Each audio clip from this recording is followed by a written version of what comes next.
Hello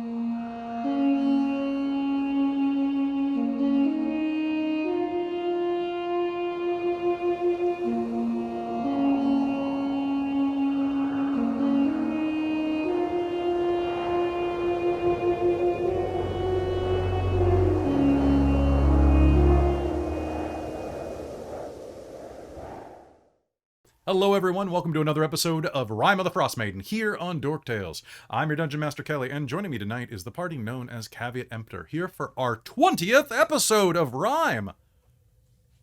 It's a lot of episodes, right? Like that's almost half a year of Rime. Wow. Yeah. Six more weeks. Now? Crazy. If a groundhog sees their shadow, it's 6 more weeks of Rime. Haha. Or if a Vistra sees their shadow. So anyway, hi everybody. I'm going to introduce everybody, and you know what? I'll let them introduce themselves. I'm pretty lazy. Hi, Mike. Hey everyone, I'm Mike, and tonight I am playing our human bard, Katerina Firestring. All right. Hello, Christine. You managed to get me right as I told Oh, did I? I did the waiter thing. Damn. Rude. Well, I'm Christine, and I'm playing Callie Thornhill, the halfling druid. It took me a moment to remember which character I played tonight. All right. You do play quite a few. Hello, Too many. Hayden from Vancouver right now, I think. Hello. Yes, Vancouver. Thanks. Hi, everybody. I'm Hayden. I'm playing Lysithian Callisto, the Moon Elf Wizard. I'm paler than usual because I'm traveling right now and I'm out of blue paint. So you get just sort of glam Lysithian until I'm back in California. Glam Scythian. So you get that until I'm back in California. It's okay. So. We're all about anything with David Bowie, so same idea. Dude, fucking same. Perhaps I can be of assistance. Actually, I'm not a fan.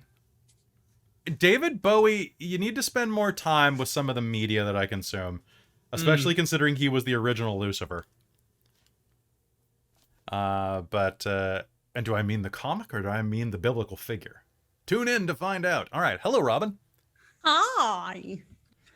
Hello everyone. I'm Robin, and I'm playing Vistra, Dankil, Mountain Dwarf Barbarian. All right. Quick update for those of you who are watching on Twitch right now. Also, hi YouTube, good to see you. If you're watching on Twitch right now, there is a new channel point buy that you can do.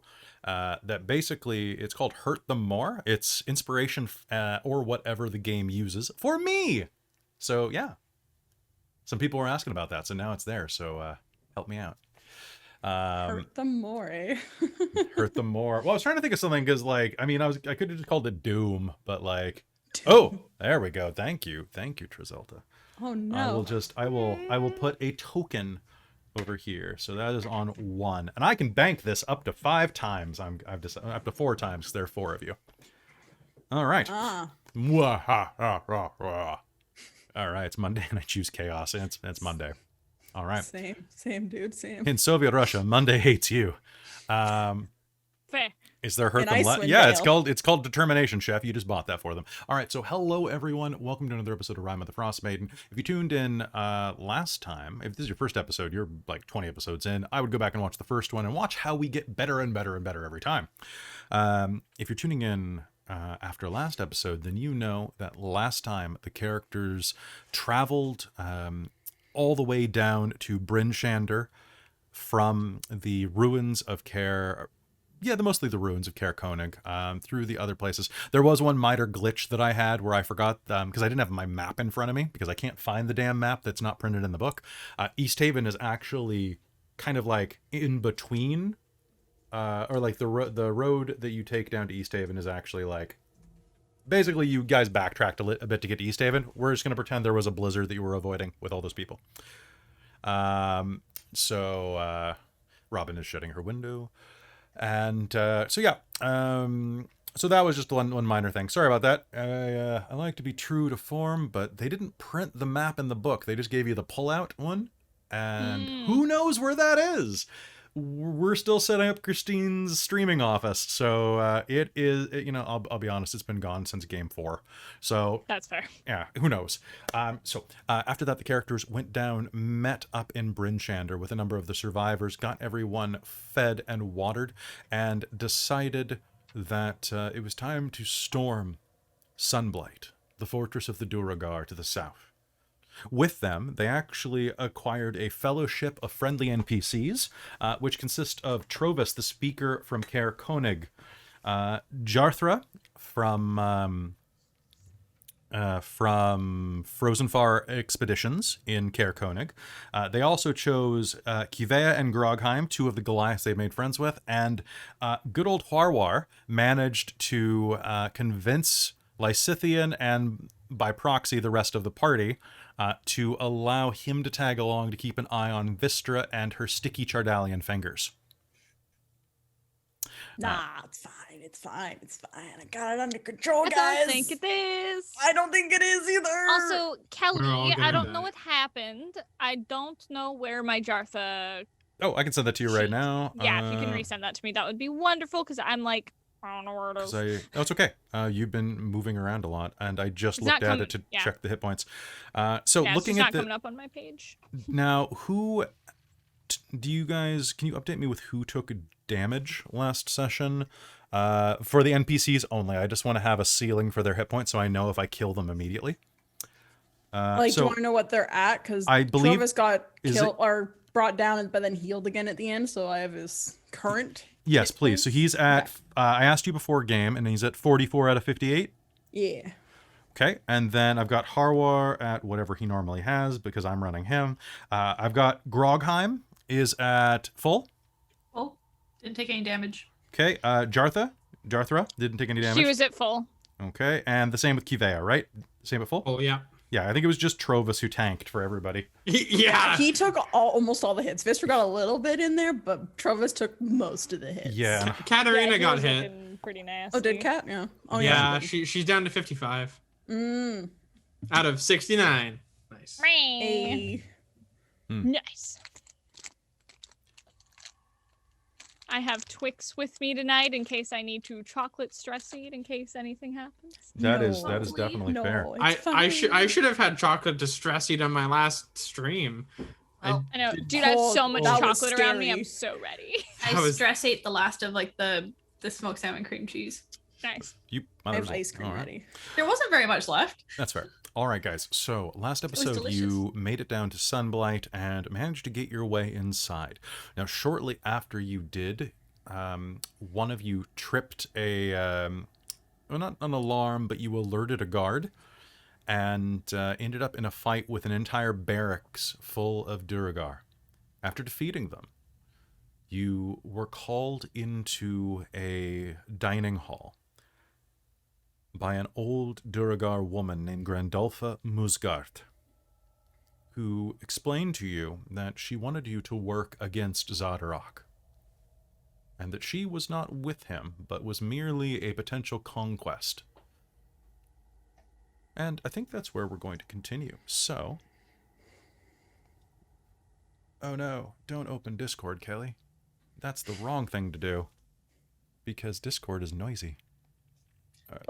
Also, I get on Discord today and be all like, stop opening automatically and start up. Yeah. I did not ask you to do that. Don't do it. It's true.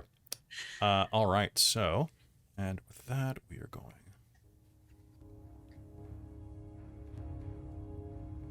Okay. You find yourself in a room. 3 braziers heaped with glowing hot coals illuminate and heat this long hall. At the eastern end is a hexagonal table made of stone surrounded by 6 chairs made of similar stone.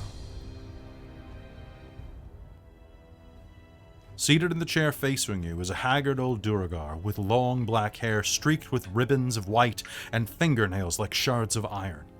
She devours a hearty buffet of cooked meats, mushrooms, and strange underdark fare that seems tantalizing yet somewhat stomach-turning and sickly.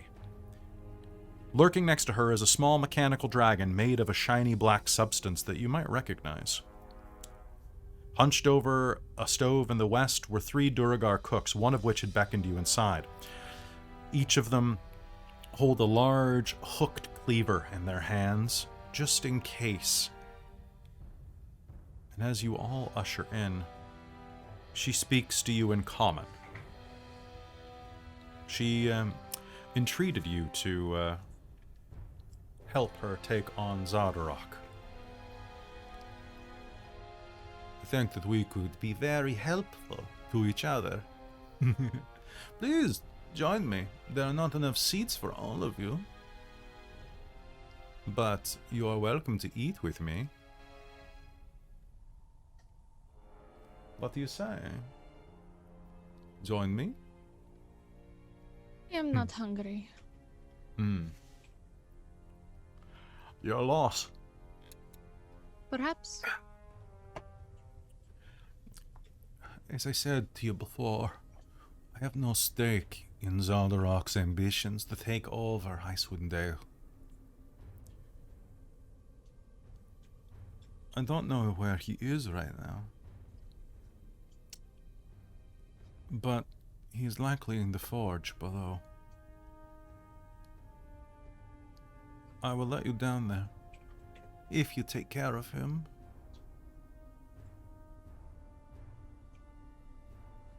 It's what we're here to do anyway, so. Mm-hmm.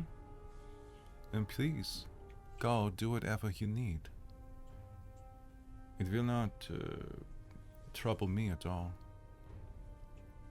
Do you have any questions? Why help us? Because I am not a kept woman.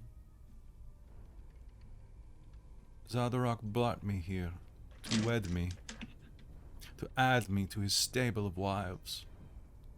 He has wanted me for a long time. My family controls the liquor industry. Down in the Underdark, he wishes to gain my fortune, perhaps have me pump out another couple of ugly sons. Like the ones that you killed, I hear?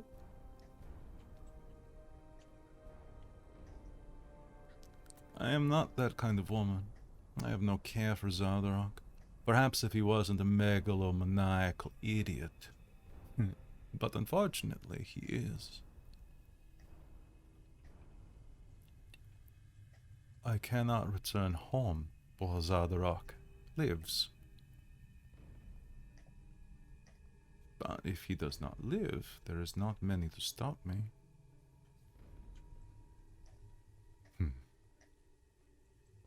I can That's offer understandable. you. Yes, and I can offer you help. What kind of help? Let us just say that there are many Durgar inside of the fortress. There are many Durgar inside of the fortress that are maybe less, what is the word? Inclined to help him still. So you think there are people who will help us and who are willing to turn against him? Oh, I do not think, I know. I have been spending these past weeks making good friends of several of the soldiers.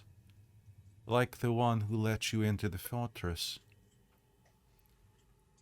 Thankfully, none of my agents were inside of the barracks that you just slaughtered. But, Well, it could be worse. how are we gonna tell which Yes, how ones do we know? are for us and which ones will Well, attack if us? the Duergar start stabbing other Duergar, that is probably a good sign. Yes, but Fair. if we're snaking up, it might be a little hard to tell which is which. Oh, Lipson, it's going to be very hard to sneak up on them. You do not understand Sunblight. You are not doing a stealth mission like a little bitty ninja. This is a war. Good. I like that. Given time, I could turn maybe all of the Duergar against. But, I suppose there is not enough time.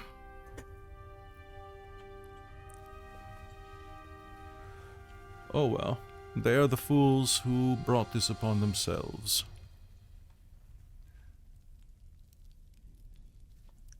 Is Xardorok planning to make another Chardolin dragon? Like the one he sent to the 10 towns? If the first one fails, which I'm guessing by the look on your face it has. It failed. It failed. It was a Oh. magnificent invention. It made a magnificent explosion. Many magnificent explosions. Many people are dead. So, if you're willing to help us, I would much like to slaughter him for what he did. Well, Yeah. He does make wonderful toys, she says, and reaches down, and the small mechanical dragon wraps around her arm and climbs onto the back of her chair. This was a gift as part of a wedding proposal. It is very charming. I actually think I might keep it. I fear that I will not be able to return it to him tomorrow. I mean, returning something to someone who's lacking a physical form. there's be no difficult. reason to give a gift back to the dead. Yeah, it was given. Good. Well, I have no stake in any of his plans. But you should be warned if you go down. He has been capturing monsters from the Underdark. He plans to unleash them on Icewind Dale. Oh, that's what we're for. Well, we better get down there. Perhaps you better. What would be the best way to get down to the forge? The elevator. Down the hall on the right. Any particular areas that we should try to avoid, or? I would say...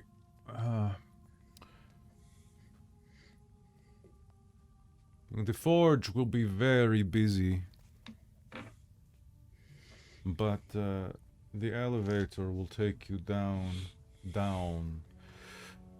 to...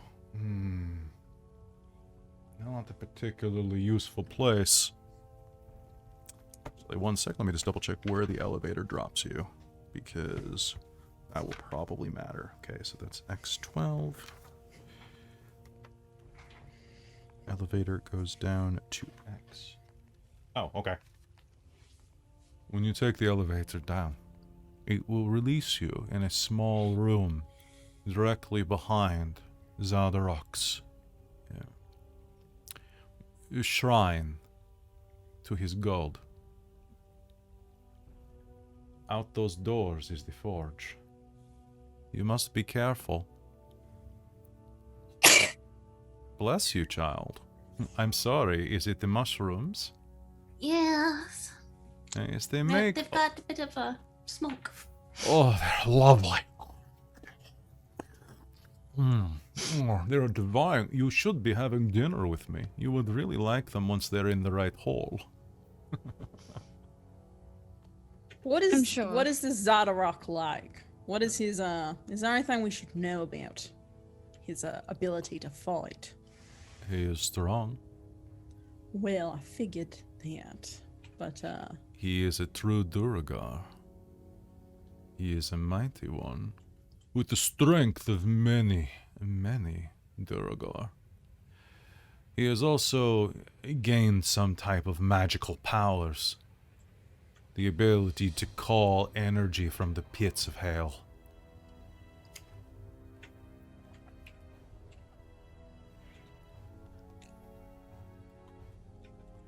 okay. But that should be fine for you. You are tough.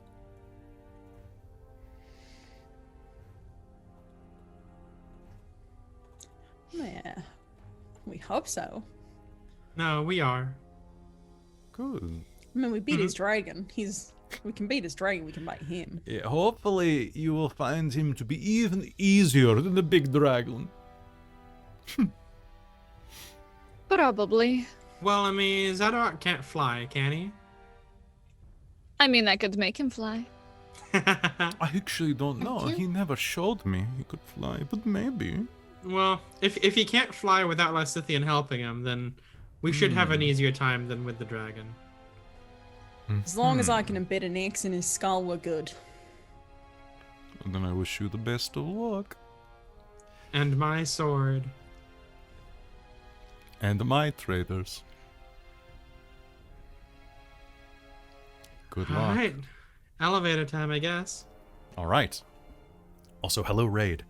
All right, so, and once again, just to see her beautiful face. Oh, she's so stunning. And if you're on podcast, please Google Grandolpha Moosgard, because she is a puckered. What's the opposite of a beauty? Because oh yes, that's right, a Grandolpha. It's in the name. Okay.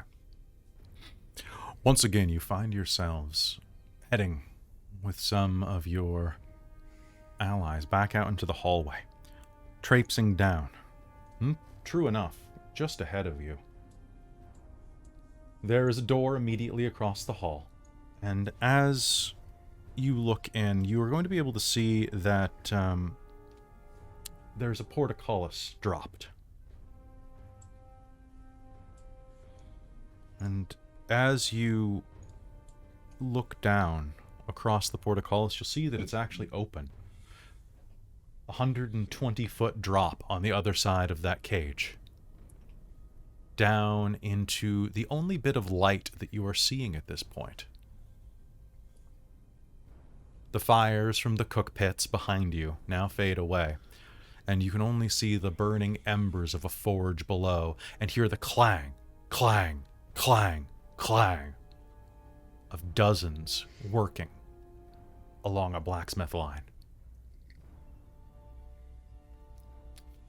The hallway continues past that, and junctions off in 3 directions. One to the right, as Grandolpha said.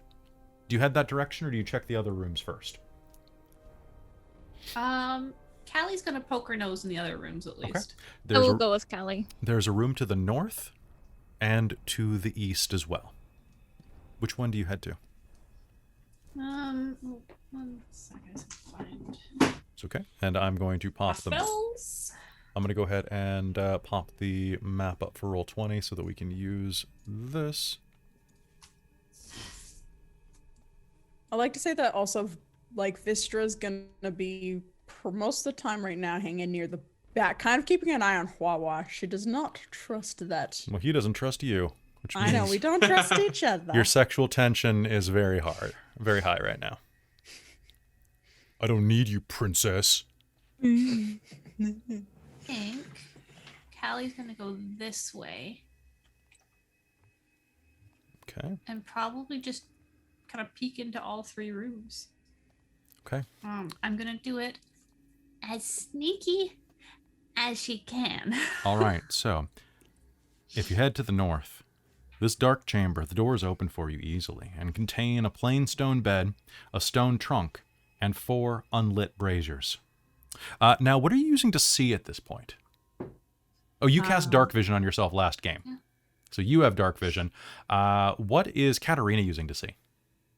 She's gonna cast light on the hilt of her sword. Okay, and just a reminder that Harwar cannot see in the dark.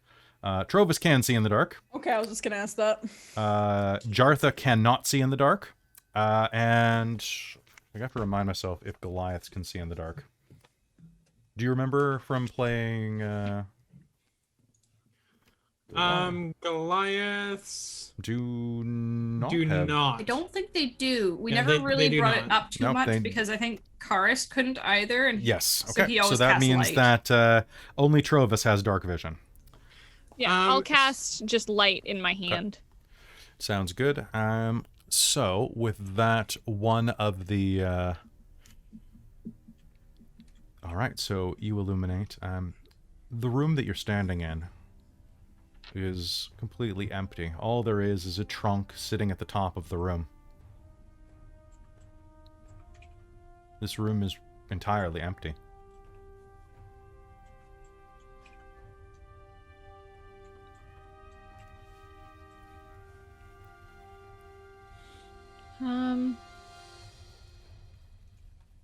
If I'm with Callie, I'd like to inspect the trunk. Okay. So it's an old stone trunk that's just kind of sitting there. It's the only bit of decoration in the entire room.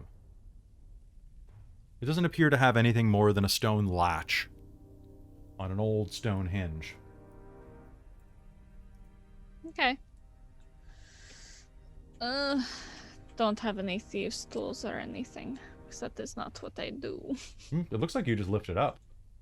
Yeah, I will. I am wizard, but I would like to check for traps because we don't. I was gonna say I'm gonna check. Okay, so both of you can make me an investigation roll. Cool. I was like, both of us. Actually, or do both of you can make make me a. You can make me a perception roll with advantage if Callie's helping. Okay. Okay. Yeah, I don't really trust that they wouldn't leave shit out to tempt the unwary. An investigation or a perception? We'll say perception. Okay, that's gonna be 12. Okay. I did not roll good. All right, so 12. So looking around, so you two are in there. Where's everybody else? Thinking that most of the Goliaths and the supporting party is probably in the hallway. Katerina, are you in the hallway still? Yeah. Okay, sounds good. So Lysithian, checking it over, it doesn't appear to be trapped. You're actually, like, unless there's like a contact poison that's hidden, you don't think that there's anything there that can actually do you any harm. It's pretty plain stone trunk. Okay.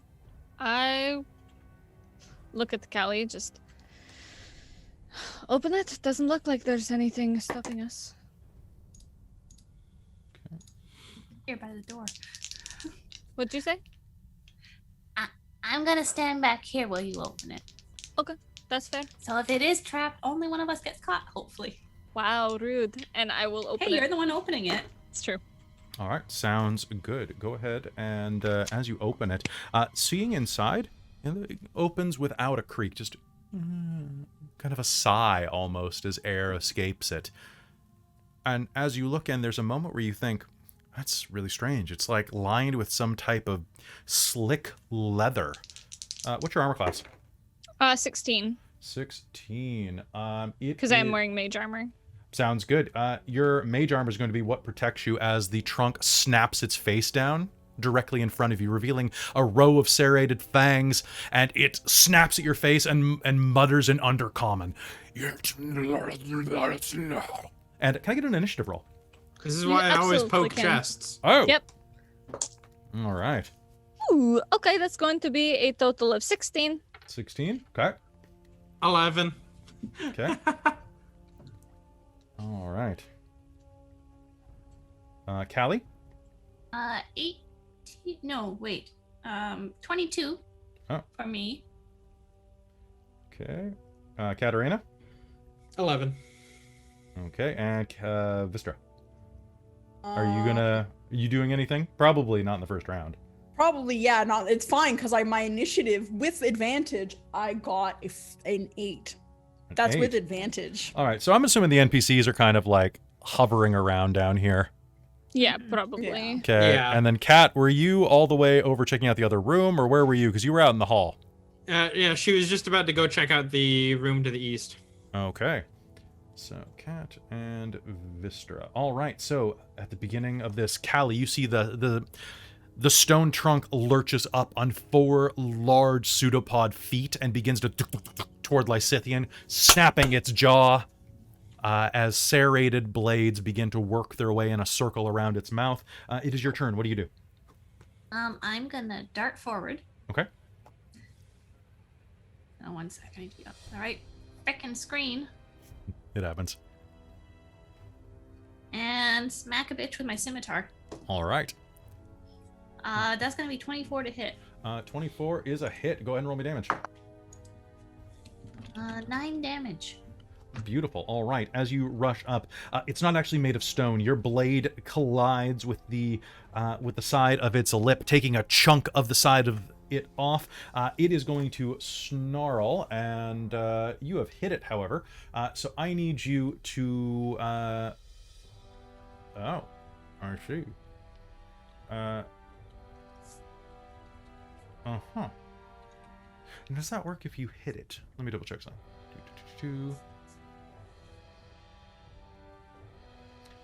The mimic adheres to anything that touches it.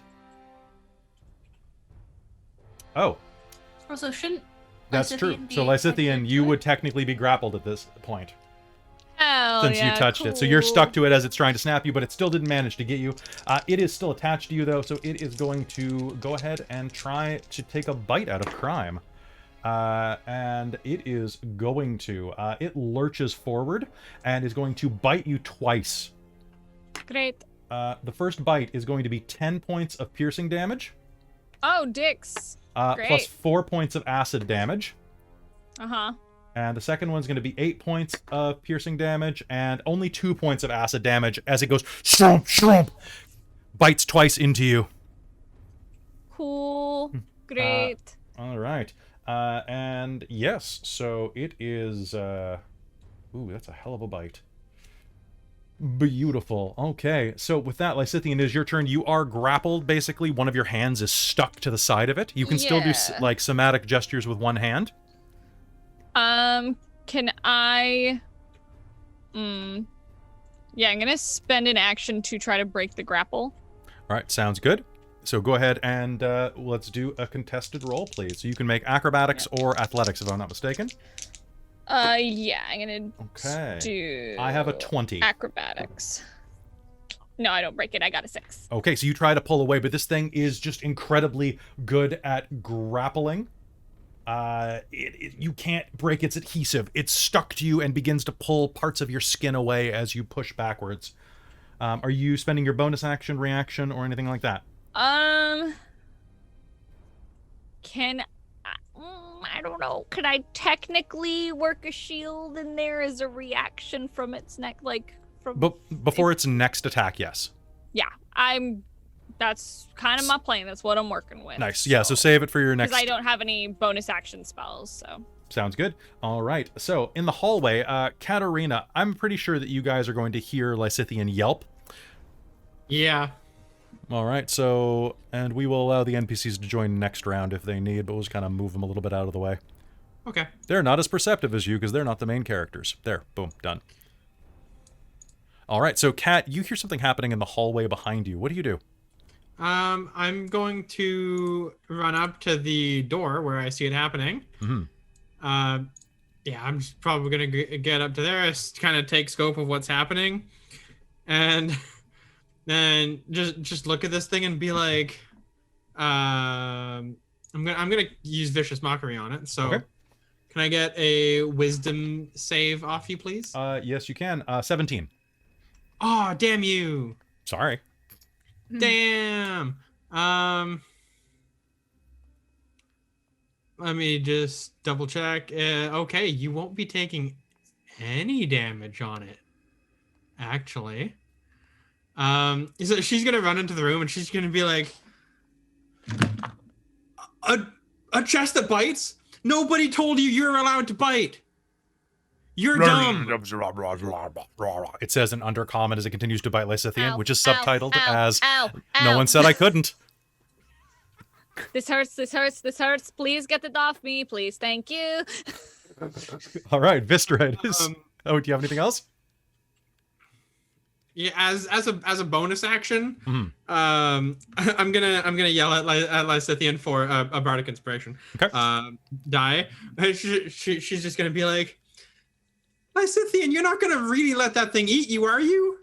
You're the one who's supposed to be super cool that can do things like that. All right, and how many more of these do you have before your next rest? That's the first one that I've used since my last rest. You used one in the combat last episode. Oh, that's right. So I have 3 left. Okay, cool. All right, so you'll go ahead and do that. So you'll gain a D8 to use Lysithian. Vistra, you're up. I'm trying to decide how intelligent Vistra is. And whether she would go at the door and throw her hand axes, but Callie and Lysithian are kind of both in front of the chest, right? Yep, there's no penalty for firing into combat in 5th Ed. That's Pathfinder you're thinking of. Okay. I know, but just logistically, like, would she run in and hit her with an axe? I don't know. Throw? It's your character. I don't know. Would she? It's what she. You tell me, friend. You tell me, friend. I don't know how smart Vistra is today. 11. You could throw a Chardalian axe at it and hope. Well, that's what I was gonna. I was it. probably gonna try 2 of my axes. Yeah, but then it swallows it and levels up like a Mario game. Oh It turns into no! a Chardalian. Chardalian mimic. Oh no! Chardalian mimic. That sounds awful. Let's not do All right, that. yeah, Vistra's gonna just run to the door. Yeah, and chuck the axes. Okay. All right, go ahead and make me 2 attacks. Well, aren't you both kind of poopy? 21 That's gonna be a hit. and 15. All right, those are gonna be 2 hits. Roll me damage. Whoa, crazy times. Rushing up to the door, you'll reach back and hurl your. She's gonna like whip them out from like both sides and just be like, whoosh. Nice. Both axes in bed. For 19 points of damage. That is a beautiful hit. This thing is now oozing blood from where, not blood, more like this sticky ichorous, this sticky icky substance, as your axes hurtle and embed themselves in the side of the stone chest. It's going to make this awful rah! Kind of screeching roar as it starts to bleed acid onto the floor around. And can, as an action or a free action, she say, "Drop it! Drop it. Drop it! All right, Callie, Drop it! you're up if Vistra has nothing else to do. No, good. Callie is gonna spend her movement dodging backwards a bit. Okay. 'Cause I think it's grappled with Lysithian, so that means it probably can't take an opportunity on her. So she's gonna try and make that movement back and produce flame and throw it at it. All right, sounds good. Because I realize that's a cantrip that levels up. And yeah, cantrips are so boss. All right, Not so all of them level up. but the best only ones some. do. So that is a ranged spell attack. Okay. Where's my spell attack bonus?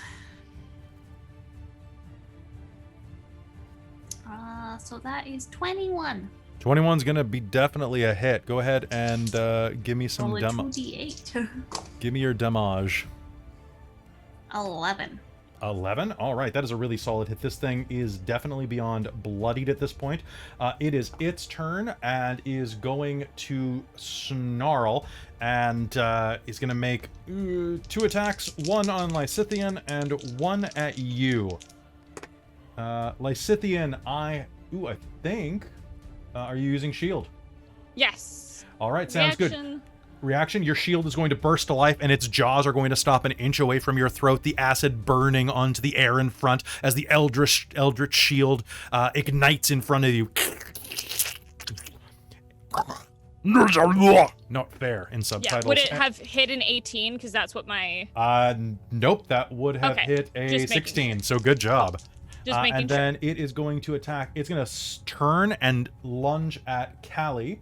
And is going to it can just do a bite, which is great.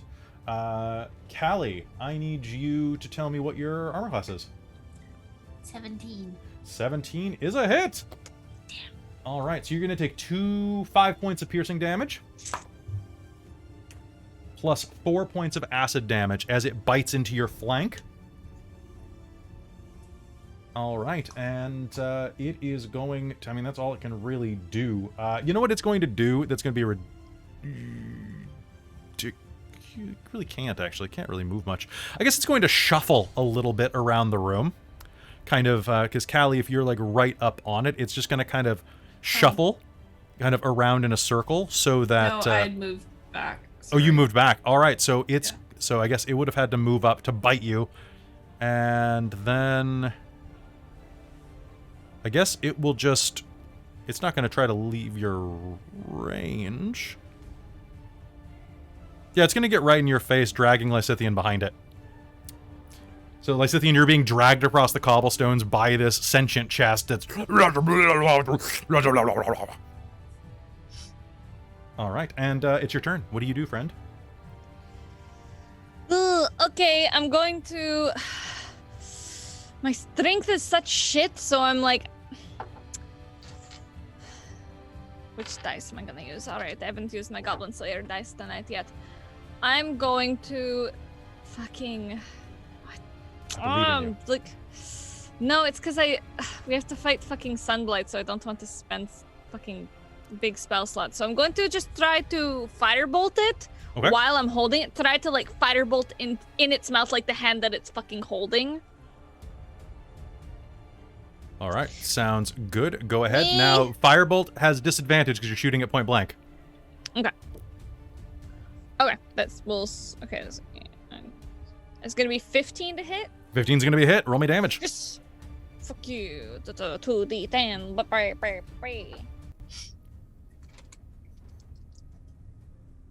Okay, it's going to be 8 points of damage. Ooh, yeah, that's really, really good.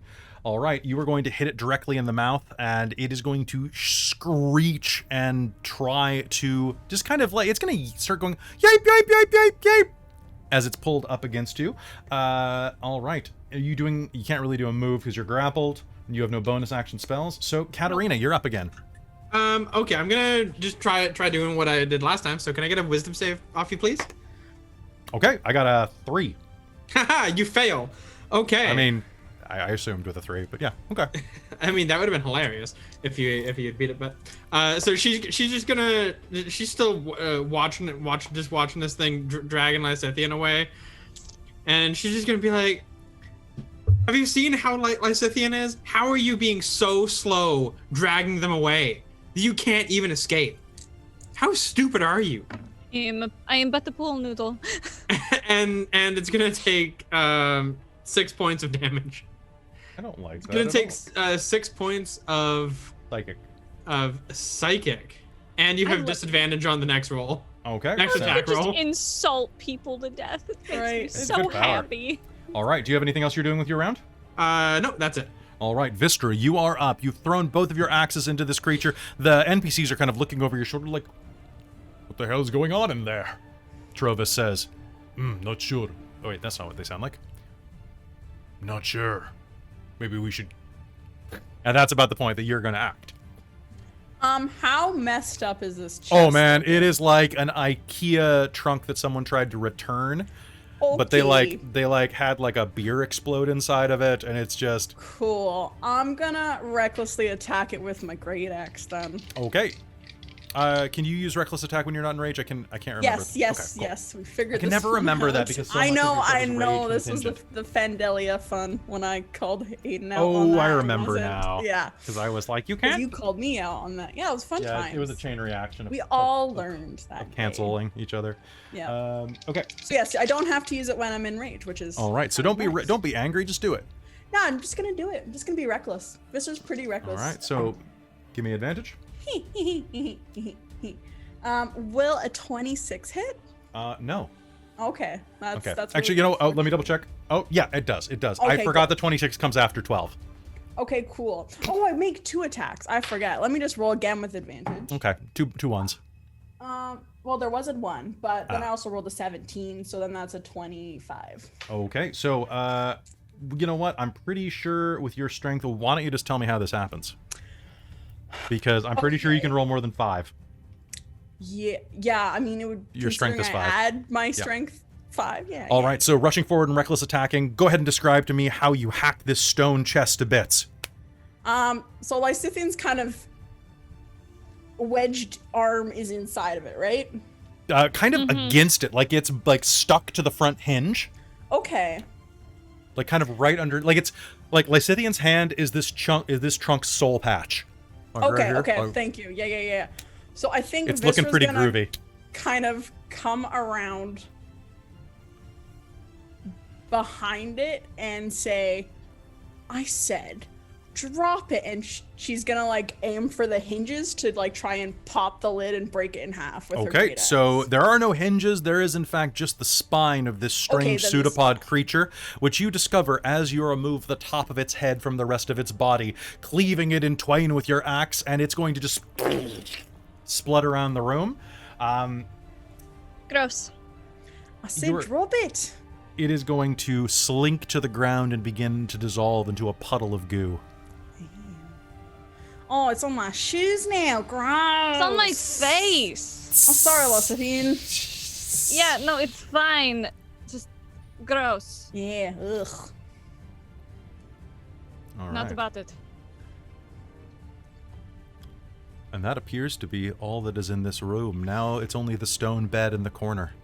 Oh, So, not touching that. lesson learned. Let's not touch random things in random rooms. That's my own bed, but lesson learned. So Also, next time we ow. see a chest, let's stab it first. Yeah.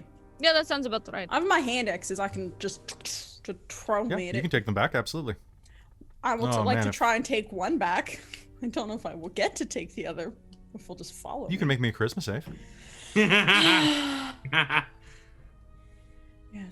Yes, I will try.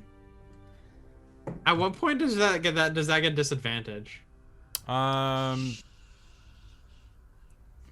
What'd you get? I got a 15. Okay. As you reach down into the thing's innards, you pick up both axes with a shaky hand. And then numbly you let the Chardalian axe tumble into the acid. It doesn't burn, it doesn't dissolve, but it clatters to the ground, loud, in the empty halls. In the back of your mind, though, all you think is, it would be much more useful to have two.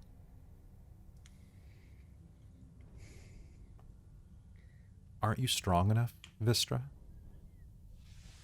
It's just an axe. An axe is a tool. You're a mighty warrior.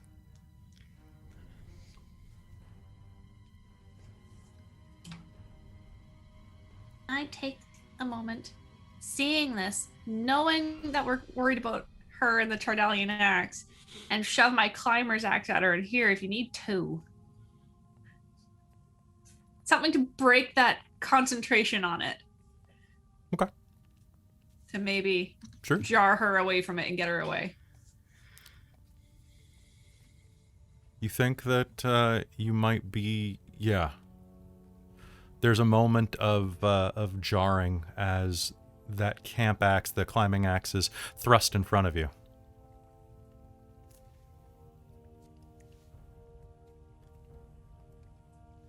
Yeah.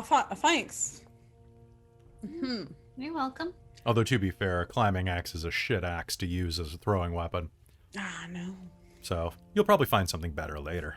Better than nothing. You won't worry about throwing it in the way. Yeah. Thanks. I was getting a little worried. About that, guys. You guys okay? Trovis says from down the hall. Yeah, we're good. We should get down there. I want to rage. And fill the Yeah. place with blood, says your Goliath friend Grogheim. Yeah, let's do go, it. Grog. Grogheim? Grogheim. It's Grogheim, not Grogheim. Yeah, that was the Grogheim. joke. That was the Yes, joke. Yes. I All know. right. Whoops. However, there's still that one room that you haven't investigated. Callie, would you like to investigate it as well? Lysithian? Uh-huh. I Okay. didn't want really get to. hurt. I'm fine. Opening that room, the door opens easily at your touch.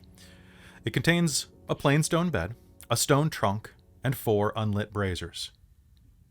Around, mounted on the walls, are the heads of various creatures that are found in the mountains or the subterranean depths. The mounted heads that you recognize are a Craigcat, a male drow, a Koatoa fishman, a troglodyte, a wolf, a periton, and 2 other creatures that you might not have known what they look like. One of them is this strange creature. You know what? I'm just gonna... Oh, that player handbook is long gone now. Goodbye. Goodbye. Let me just describe these things for you because I'm pretty sure you never would have seen them before. So, one of them that looms overhead is... Gorgon, there we go. is a strange, gray-fleshed creature that kind of looks like a strange mix between an ogre and an elf with long gray ears, dangling wisps of black hair around its gray, bald scalp. Its eyes, though, are the worst part. This creature is many-jowled with long, serrated fangs, but its eye sockets are fleshed over, as if evolution passed it by. It looks like this. And then the other thing on the wall that you might not be able to recognize, actually you will be able to. It's the same thing that you fought in the mines at Tourmaline. One of those strange creatures, the brains with the beaks. Which again, looks like this. Story time. All right, so those are mounted on the wall. Besides that, you will see that there is, in the northeast corner of the room, a bit of a stink to it, and a bit of an ooze on the ground. Not like an ooze, but more like a puddle of slime, like something was leaned against that corner. Something rotting, festering. Besides that, there's just the stone trunk.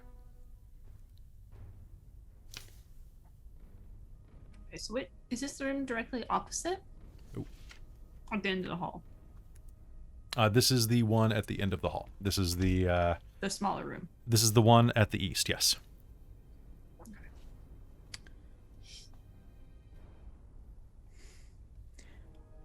You know what? I'm gonna go in and poke the trunk with my sword first. I was gonna say, did you want me to chuck an axe or javelin at it?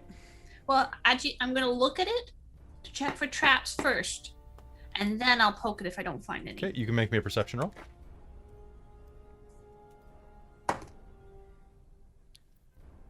First nat 20 of the night. You look at it. It doesn't appear to be trapped at all. It doesn't even appear to be locked. It's just a simple latch like the other one. I'm gonna poke it with my sword. Like, as stretched out as I can, backing towards the door. Seems like stone. Try and flip the lid up. The lid flips open. Inside, you will see there is a ceramic jug, a drinking horn. The jug is stoppered with a large cork. A drinking horn, a rolled up piece of leather, and that is all. I'm going to look around the rest of the room. Okay. There's like, nothing. Kind of from that area going, what am I missing? It looks like a bedroom. It's freaky. As you're doing that, the Goliaths are both going to head into that first room and pull torches from the braziers. Or actually light their torches with some of the oil that's in the braziers, so that they can actually see. Okay. They do not trust the wizard to keep the light up, or anyone else to keep the light up, for that matter. Well, fair. My hand got bit, so it was fine. It's true. All right, so there appears to be nothing else in the room, though. With that nat 20 on perception, I'll let you know that there appears to be nothing else here aside from the smell of rot in that northeast corner. Your mic turned off, I think. Talk? Hello? Okay, it just didn't pick you up for a second. It was weird. Probably because the water got turned on, so there was a low-level noise coming through here. Okay. And so it cuts out when it has a regular level of noise. All right, cool. But basically what I said was, that's gross. And I think she'll turn around and leave at that point. Okay. Anyone else going to take anything from the chest? No. Okay. Actually, No. I'd like to take a look at the, what did you say there was like a scroll in there? There's a rolled up piece of leather.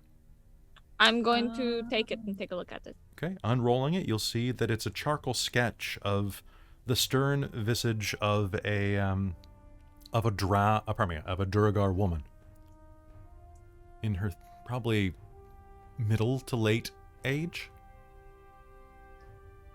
It's lovingly crafted.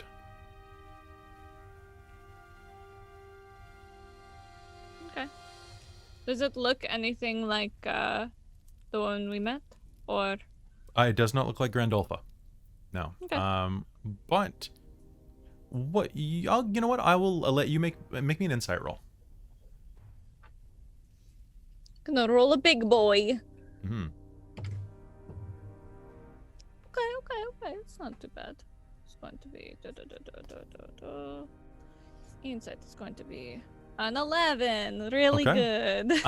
You know what? I'll give you this. So looking at it, you can see that there's a little artist mark at the bottom, and you will recognize this as the same mark that was on some of the documents inside of that little fortress, that little outpost that you guys raided, where you met Nildar, the Duragar, the first Duragar captain that you fought. Outside of, I believe, Kerkonik, you traipsed it there from. Mm-hmm. This is probably his bedroom. He's one of Xardorok's sons, after all. Well, he was. Okay, good to know. I'll put it back, but I will pass on the information. Okay. I think this was one of his son's bedrooms, the same one where we found all the other stuff. Same mark. You talking about, Trovis will step forward, talking about the one that we interrogated? Yes, that one. Interesting. Trovis will take a step inside of the room and look around. A fine trophy. And he'll reach down and pick up the drinking horn and wrap it around his shoulders. Save that for later, yeah? Sure. He'll pick up the ceramic jug and pop the lid on it. This is the worst wine I've ever smelled. Probably vinegar at this point. Oh, I wish. Yeah, Vistra will go and take a sniff. It is potent shit. It is like, this is like, well, they don't grow grapes underground, so whatever berry is grown down there sure does mold up tart. Gross. However, this will get you wrecked. So you might want some of this. He's just trying to quit, man. That's fair. She'll put it back, being like, no. Not that. All right. So what are the rest of you doing? Continuing on? Let's Yeah. go might Xardorok. The room to the might as well. Now, the room to the south, as you press the doors open, they open easily. And you're greeted by light. As you push into the room, the walls are thick stone, and there are braziers of hot coals standing in each of the corners, working to offset the cold air that flows through a row of arrow slits on the south wall. Scattered around the room are several training dummies made of wood and sackcloth, as well as 4 freestanding suits of plate armor. A floor-to-ceiling iron cage in the middle of the room contains an elevator shaft with chains running up and down from it. The chains are in constant motion, and you hear loud mechanical noises high above and below. It looks like the elevator can go either up or down. You're not at the top of this fortress, but she did say the fortress was that the forge was below. Yeah, probably. Let's take it down. Okay. So it is. Before we go down, do we want to take a little break? Probably. Catch our breath a little bit after a big fight and all that? Okay. Yeah, I'm not feeling so good. Sure. Okay. All right. So if you want to take a quick break, you may. You may spend hit dice. The NPCs may not. Oh. Okay. They technically don't have hit dice. So, Sure.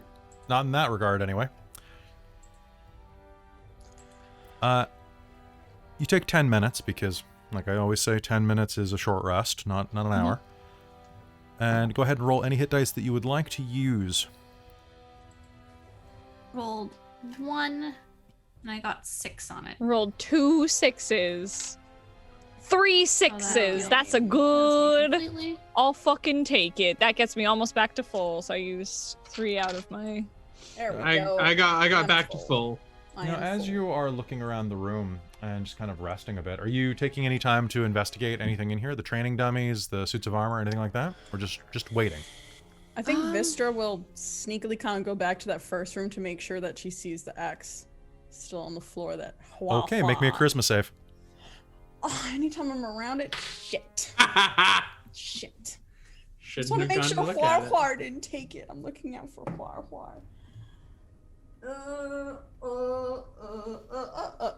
14. It's still laying on the floor. Cool. She'll quickly run out of the room again. Okay. Let's see. It was. All right. Whoop. Inside of this room, as you're sitting and waiting around, I'll say that you take about 10 minutes to regenerate your health, and that's not a problem at all. The training dummies make it kind of hard to move around, but you manage to do so. Go ahead and position yourself in the room as you would see fit to rest in.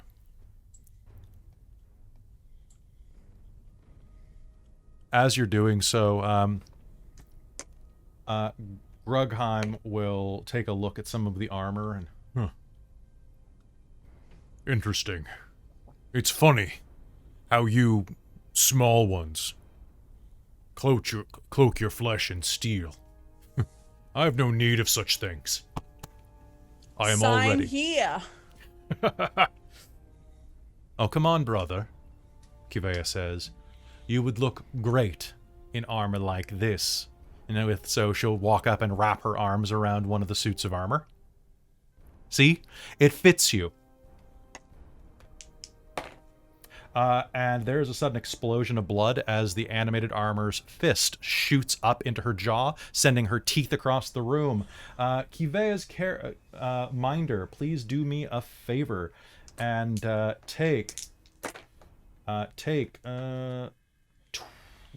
14 points of bludgeoning damage to the face.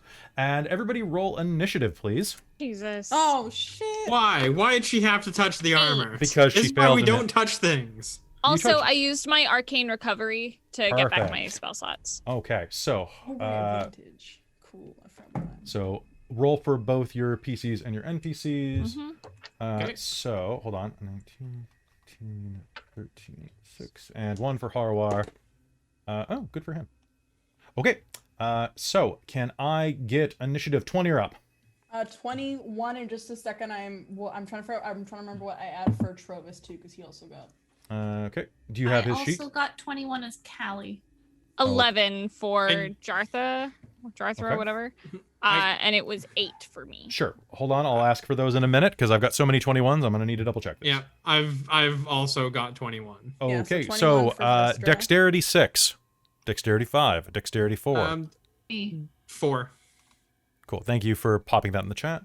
Does anybody have more than dexterity 4? Okay. So is it just you that... do you have a 4 as well, Callie? Yes. Okay. You and Mike do paper, rock, scissors. 1, 2, 3. Okay. Okay, so I've got Callie. I've got... oh, that reminds me. No, because... what is your dex bonus, Vistra? It is 2. Okay, so it's going to go Callie, Cat, Harwar, then Vistra, then... did anybody have a 20? Trovis. Okay, Trovis. And then AA1, and then 18, 17, 17. 17 for Grug. Grog, 16, 15. Okay, animated armor, 14, 13, 12, 11, 10. So 11 is... 11 is Jarthra, 8 is Lysithian. Okay, and what did Kivea get? 4. Okay, well that makes sense. She just got brained, so yeah, that's I figure it makes sense. A little stunned. Yeah, she's like, whoa. Okay. Suddenly, the 4 suits of armor are going to lurch to life and start swinging wildly at you. So, entering into combat again. Callie, what do you do? You're first up. Okay, well, I'm back in this corner over here. So, I think this is a suit of armor here. So, yes, the actual armor is armor. So let me go ahead. I will pop on. So it looks like it's about 10 feet away from me. So I'm gonna produce flame and throw it at it. Okay. So 1 second, real quick. Boop, boop. Okay, go ahead.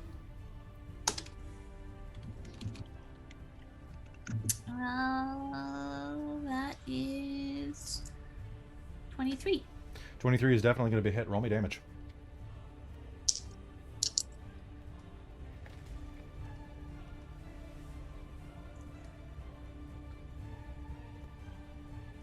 $14.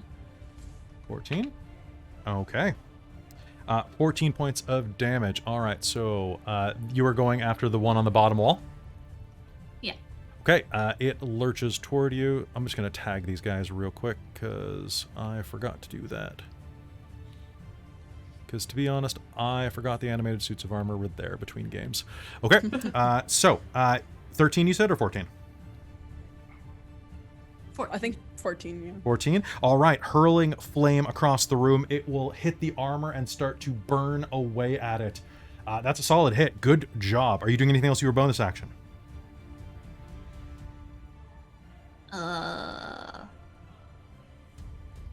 Or your movement? I don't think so. Okay. I'm kind of as far away as I can get.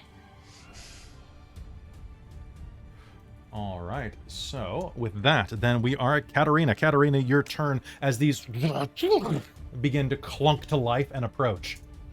All right, so she is going to... And while you're doing that, I just want to remind that the elevator is in constant motion. It never stops. It's always... It seems like it must be like part of a chain of elevators. Also, there's more than one kind of coming? You know, it says that it's a box. It's constantly, you know what? It constantly goes up and down, and it stops for 1 minute, and then it goes down for a minute, and then so no, it goes up and down and pauses. That's the way it works. Oh, okay. Oh, okay, cool. So my bad. But it's pretty much in constant motion. Okay, well, I am going to... I'm going to cast Heat Metal on one of these things. Okay. Because they're metal, right? Yeah. Yeah, I would assume so. Like me too. Ah, they're made of armor. Like it's literally like it's armor. So go ahead and what's my save? Because they're anime, they're not wearing armor. They are armor. Right? Yes, they are armor. Okay, so you don't get a save. It's a creature. It's a creature, so it gets a save. Oh, okay. Then it's a con save. Oh, that dice bounced somewhere weird. Okay, I failed the save, so there you go. Okay, cool. All right, so that's 2d8. Okay. As she looks at this thing, and this is the one next to Trovis on the south wall. Oh yeah, I didn't specify which one it was. Yes, it's that one there. Okay. It's that south wall. Okay. Yeah, she looks at this thing and just be like, "Honey, you need to get a little bit hotter than that." And she points at this thing and then just, flicks a hand and, starts heating it up. Okay. Give me damage. You take 5, 6, 7, 8 points of damage. Okay. It'll start to glow red hot. All right. You doing anything else on your turn? No, that's it. Okay. It's Harwar's turn. Harwar's going to look around. Why did you touch the armor? Never touch anything in a dungeon! And is going to turn around and is going to whip out his sword and attack the one at the top wall. Okay, he gets 2 attacks. Okay, the first one is going to be a nice solid hit. The second one is going to swing wide. He he's going to step forward, slash at this one, and it's going to take 5 points of damage from the first swing of his scimitar. And that is going to be his action there. Vistra, you are up. What do you do? I'm gonna whip out my great axe and take 2 swings at the one that is right beside me. Probably an okay idea. Yeah, probably. Yeah, I just will do 2 attacks. Not gonna do reckless. I'll just roll them boom straight. All right. That is going to be a 22 and a dirty 20 to hit. Okay. All right, so those are both going to be hits, and just a quick reminder that there is 1 point of determination that was just kind of granted to the party. It probably should be allocated soon, though. Okay. To the first person who needs it. Yeah, and actually, I need somebody to declare that they're taking it, actually, because it's not just to a general party thing. So someone just bought it. I still have the Bardic Inspiration, so if anyone of you 3. Cool. So the next person, so someone use it quicker, it's going to vanish. Okay. All right. So that is 12 points of damage for the first one. Beautiful. And 8 points of damage for the second one. So 20 points altogether. Okay. Beautiful. So did you reckless attack to do that? No. Okay, so swinging your axe, you're going to clang, clang, cleave twice into its metal frame, and it's going to kind of leer at you hollowly through its empty eye sockets, kind of. And it is Trovis's turn. What's Trovis doing? Trovis is also right beside one, so he's also gonna take 2 attacks with. I'll do 2 attacks with the longsword this time, and I'll roll the big chunky dice for that one. Sounds good. Could make me 2 attacks. Do. Come on, Trovis, let's go. Ooh, that's. Oh, and that reminds me, I gotta move Kivea because she was right next to it when she was. Is this Kivea? Is it? Or this is Kivea? No, this is Kivea because you're the only one that uses the points. Does a 10 hit? 10 does not hit. Okay, does a 15 hit? 15 does not hit. Okay, Trovis whiffs. All right, so he was caught off guard by this thing, and this animated armor is going to turn, having been struck by Callie's flame, and he is going to continue to wail on Kivea. No! Kivea, I am going to... Okay, that is going to be 2 hits for sure. One of them's a critical hit. Oh no! Gonna lose your girl. All right, so that first hit is going to slam into her hard. That is going to be it's going to be 10 points of bludgeoning damage. Okay. And the second is going to be boop boop boop. That is going to be another 7, so 17 points of bludgeoning damage as it slams into her twice. You can see that it's starting to collapse the front of her face in as it's holding on to her and just slam, slam, slam. Grugheim is up.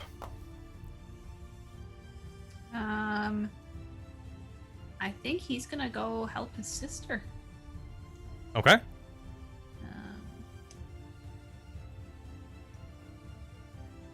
He's gonna go over there. And let me just find his sheet. And he's gonna pull that great axe and take a couple slashes. Sounds good. Okay, so that is gonna be 21 and dirty 20. Okay, those are both going to hit. Roll me damage.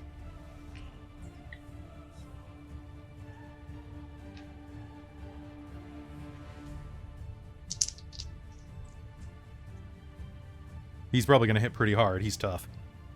12 damage on one hit. Okay. And 11 damage on the other. Okay, so with a resounding, is he going to be loud about this? Actually, probably not. He's not an idiot.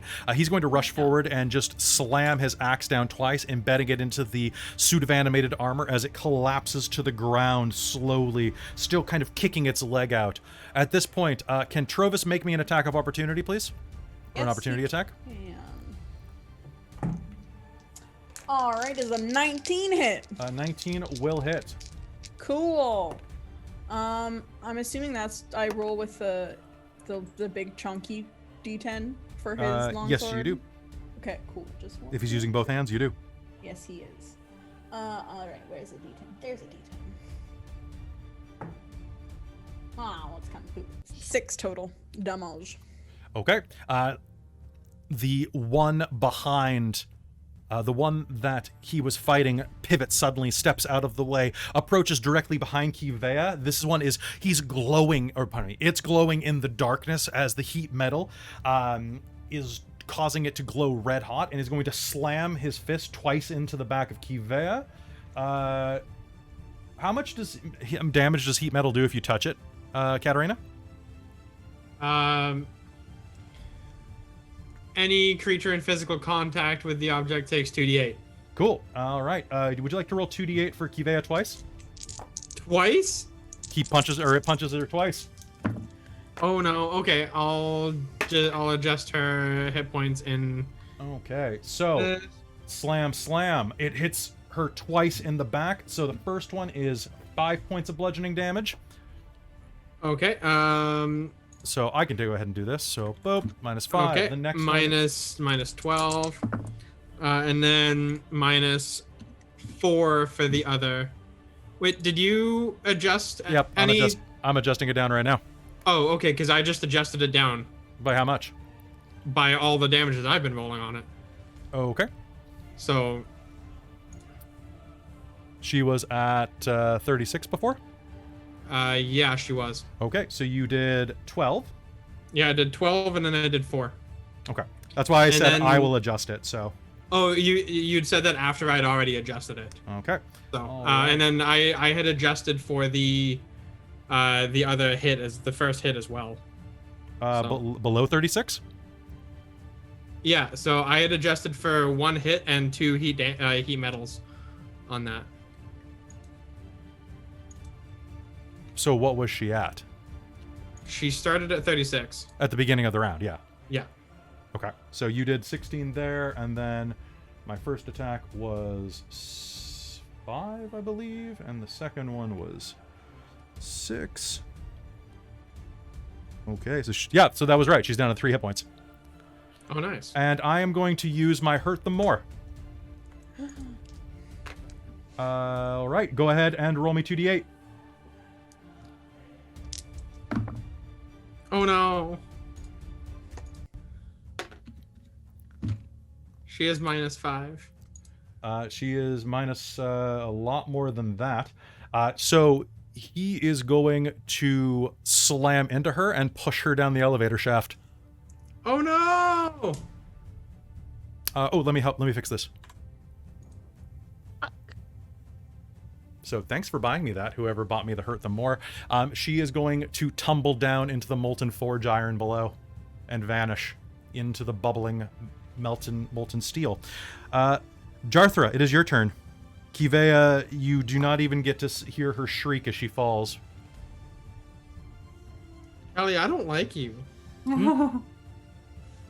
I like me just fine. Oh no. All right, and it is Jarthra's turn. First death of the campaign of someone you know. Ha ha ha. I mean. All right, fucking Besides the Jarthra. dragon. Okay, well besides the dragon, but even then. Okay, hold on, just double checking what she can do. Okay. Fuck, where are we on the map? Fucking, I'm like so stressed all of a sudden. You are in the Holy corner by yourself, so you are I'm actually there, pretty good. and Jarthra, that's Jarthra there with the fucking beep beep. Yes, right here. Okay, cool. Just making sure. I'm going to have her. Oh, actually, pardon me. She does not fall into the forge below. She plummets down into the stone and lands with a horrible crack. I forgot. The forge is not directly beneath you. It is one of the back rooms is beneath you. Okay.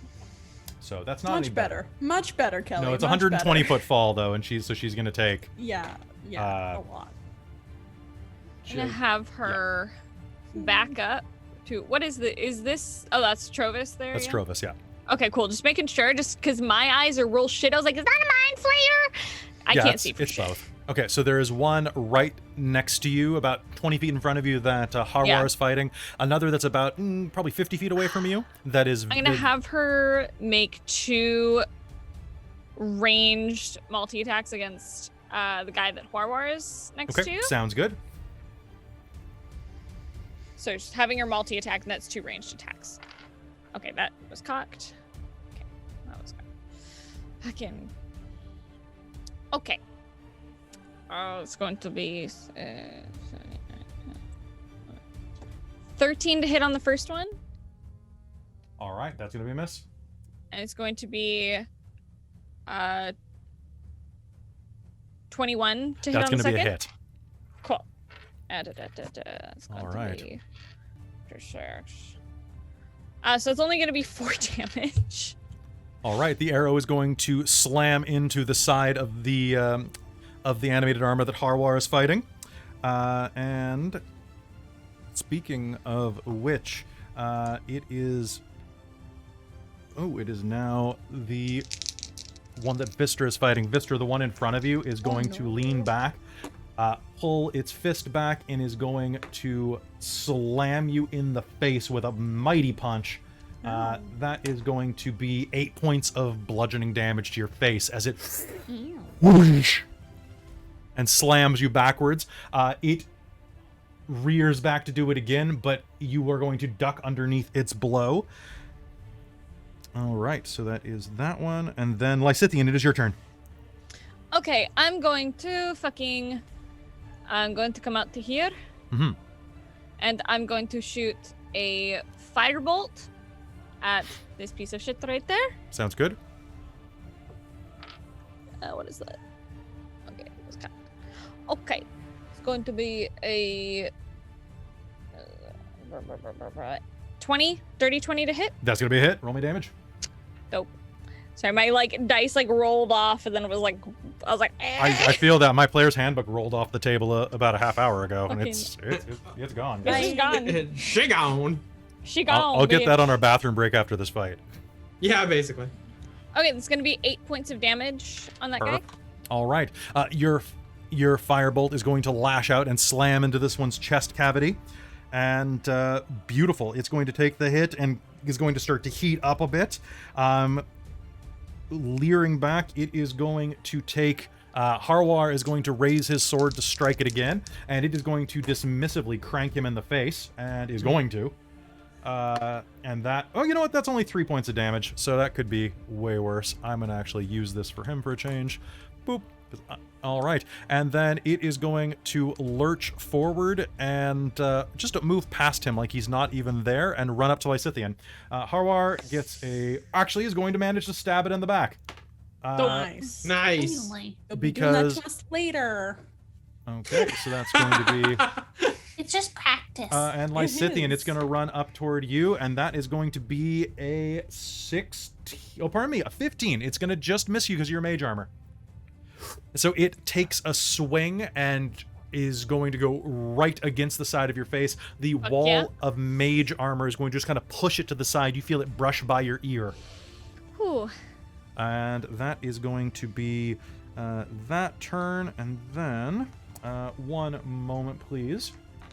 1, 2, 3, 4. Okay. Katerina, can you do me a favor? What's your armor class? Let me just double check. It is 15. Sounds fantastic, my friend. Don't hit me. Cool. Suddenly the training dummy behind you is going to lurch to life. Its straw mouth is going to open, showing sharp needle-like teeth, and is going to lash out at you with one of the brooms on its arms. You are going to take a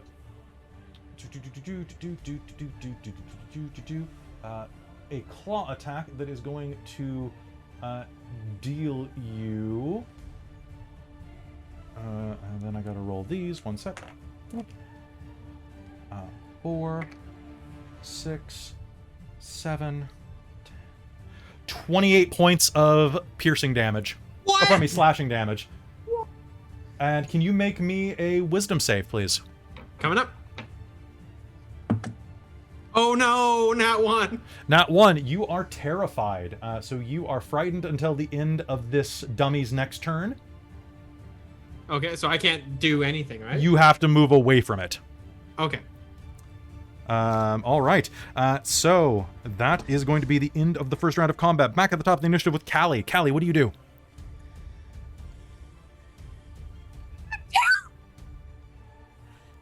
What'd you say? Ow. You cut out part of it. All right. Well, basically, she screams at it like, "Shit, those things attack too." Seems like just this one, but maybe. Maybe. Well, she's gonna shift back a little bit. And I keep forgetting because I'm on the Twitch screen to watch that is not, in fact, the Roll20 screen. That is movable. So, and just in case anybody is watching and going, hey, that's slightly different from the actual book, Kelly. I'm like, yeah, I let them take NPCs. I'm not going to change the rules a little bit. Of course I am. Andy? Yeah, just in case anybody is questioning it. I'm like, yeah, I know, I'm being a dick. You are God. This is your domain. I know. I'm gonna attack the one that was attacking Lysithian. Sounds good. It's right in front of you as well. It's Produce kind of... flame. Okay, sounds great. Go ahead and make me an attack. That is... There we go. We'll use this guy. 22. 22 is going to be a hit, so... Boop. There we go. That's the one that struck Cat. 11 damage. 11 damage is a solid hit. And I fling actually, a little flame ball at it. as you fling a flame ball at it, it is actually going to melt its joints and is going to collapse to the ground as a suit of disconnected armor. Good. Fantastic job. Are you doing anything else with your turn? How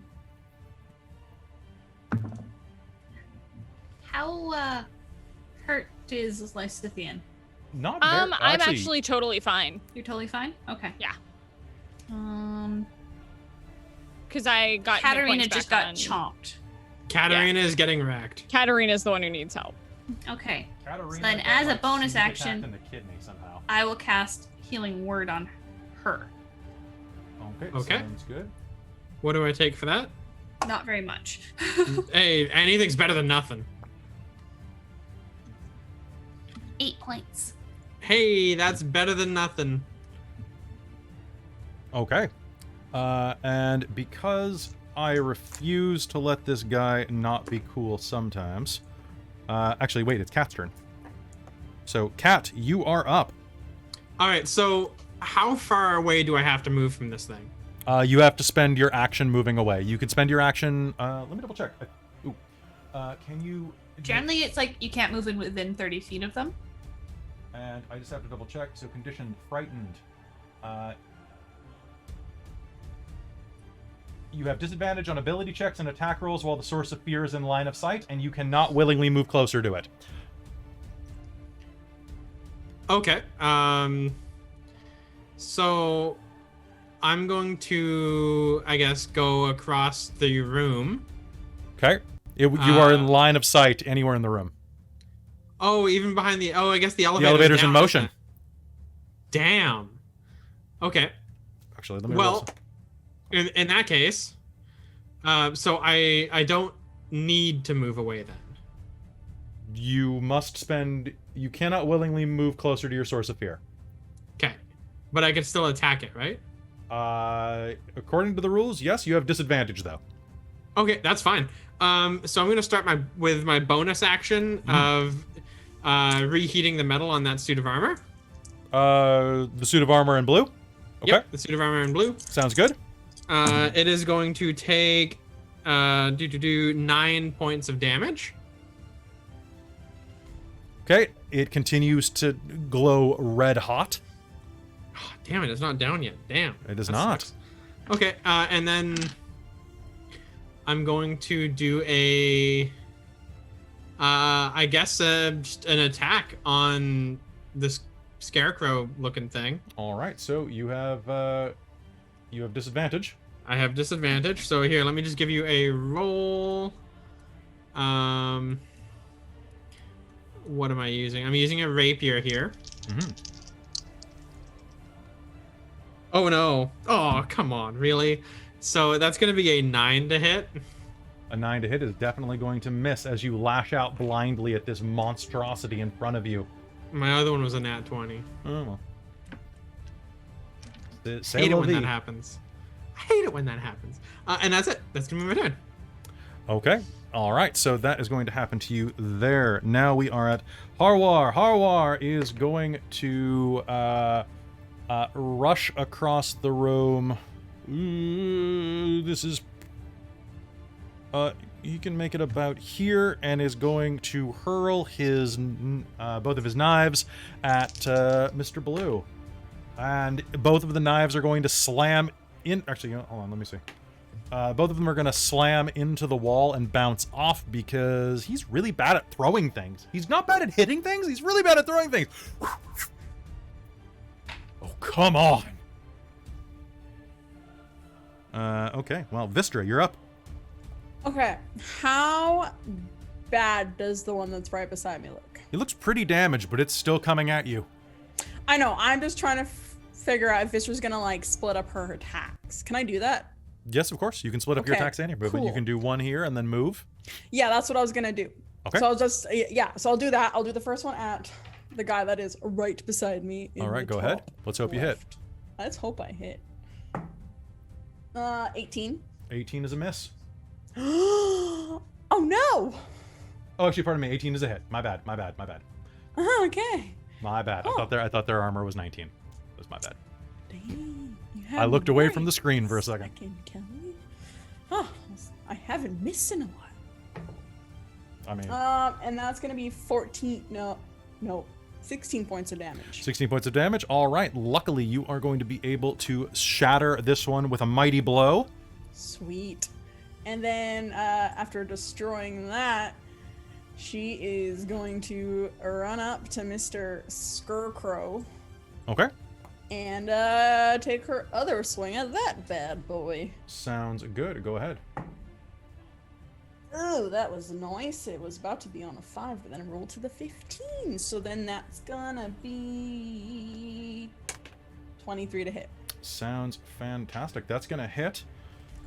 This thing is uncannily lithe, and as you slash at it, it's going to jump out of the way and take half damage.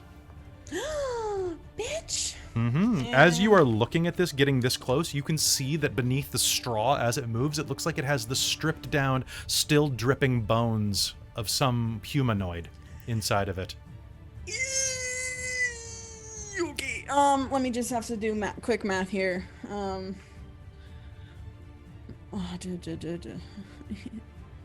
8 plus 5 is 13.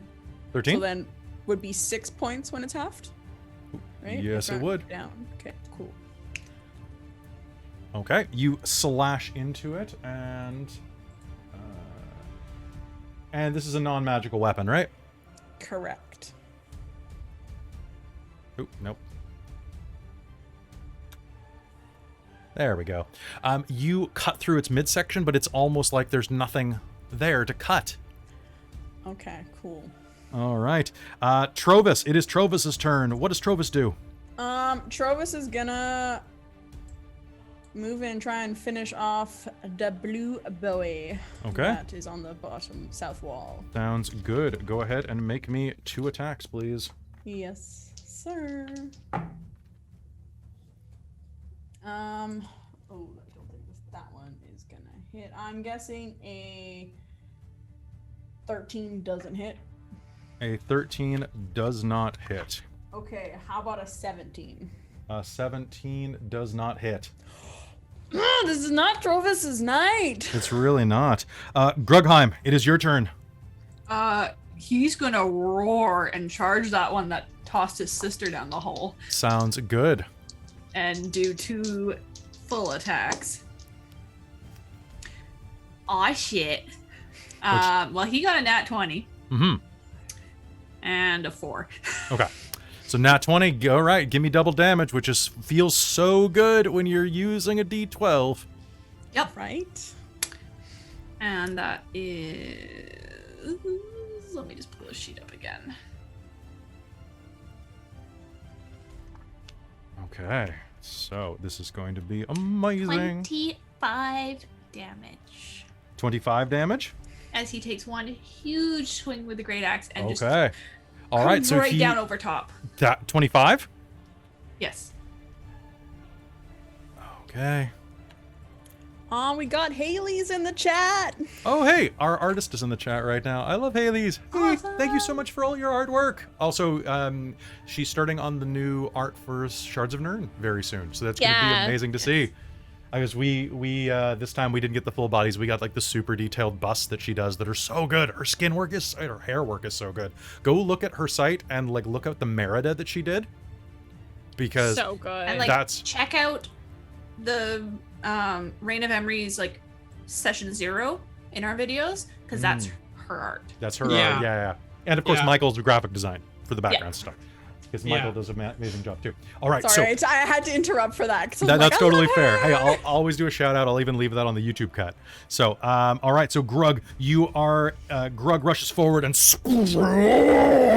into the back of this animated armor, dropping it to the ground.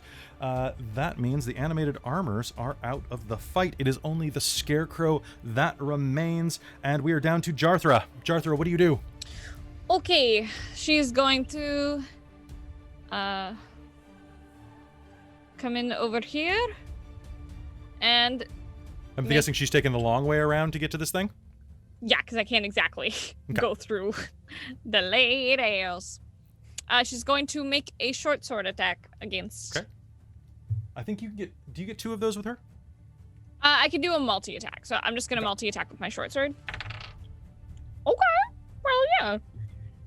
23 to hit on the first one, Dude, that's gonna be a hit. and it's gonna be probably not on the second one. 12 to hit on the second one. That is going to be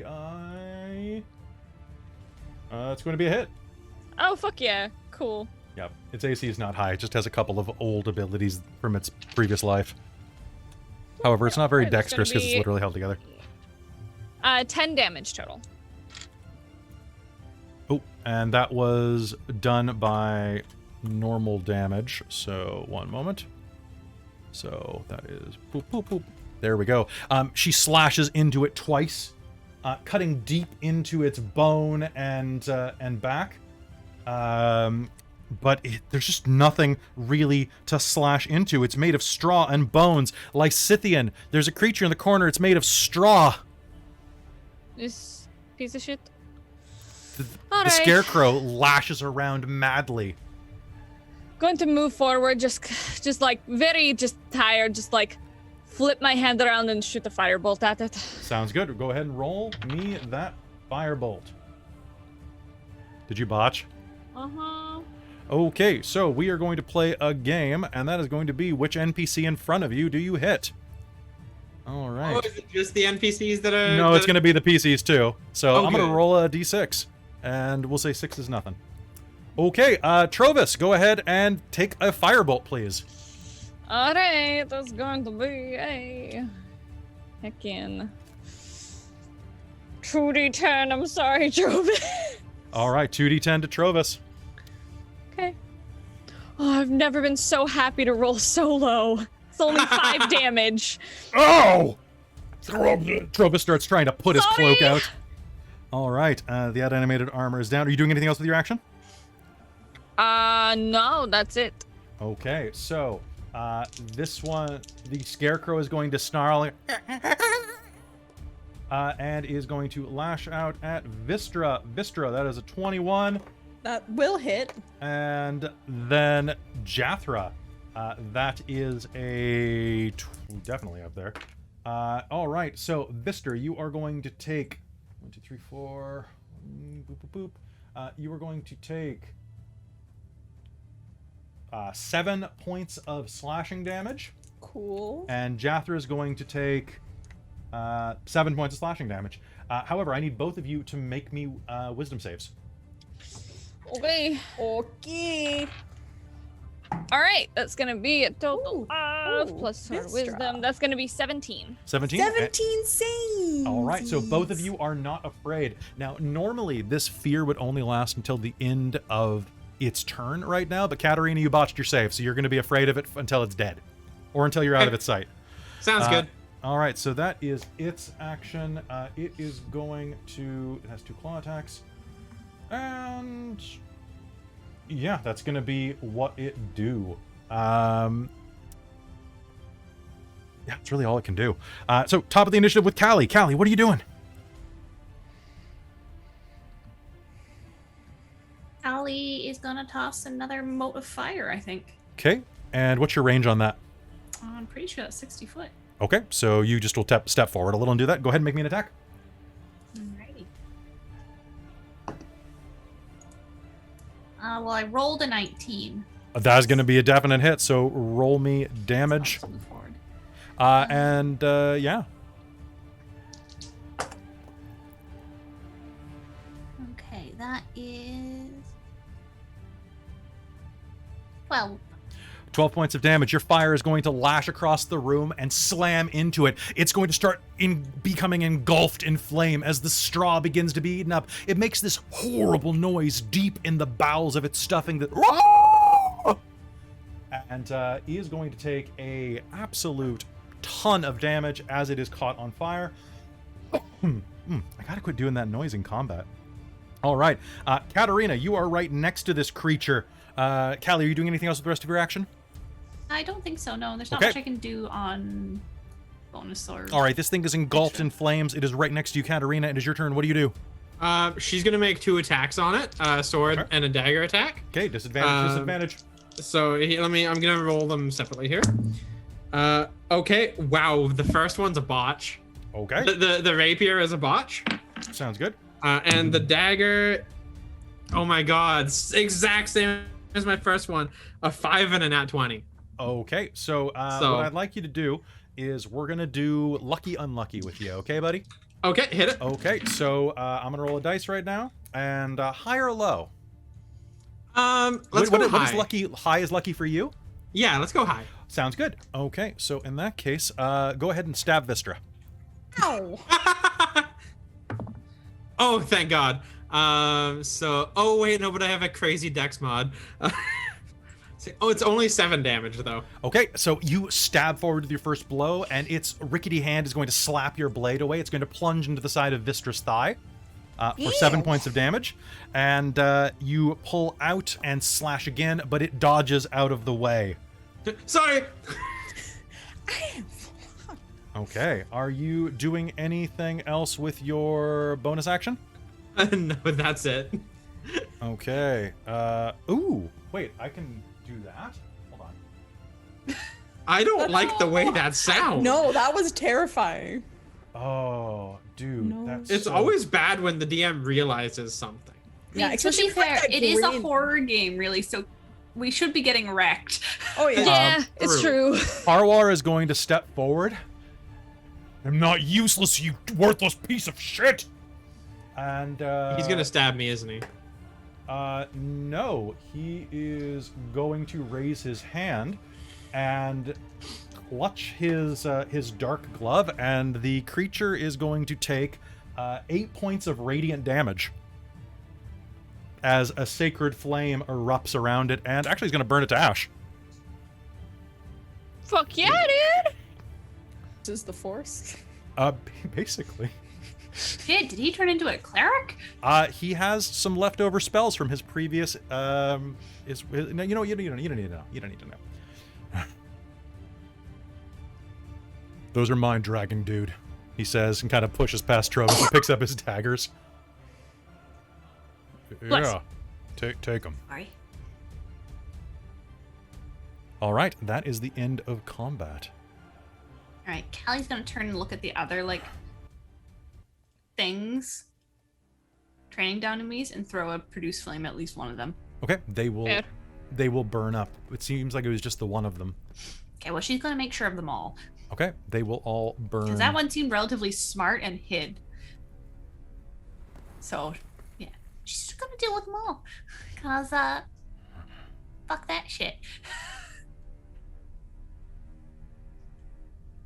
Well, resting was not a good idea. Didn't work out well for us there.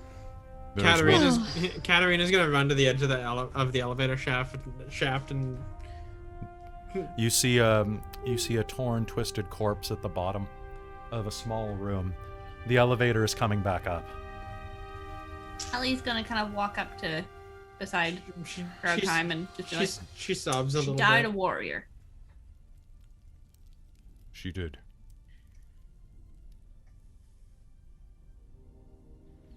He's going to turn around, walk over to where she was bludgeoned to death. But, well, bludgeoned before being pushed over the edge.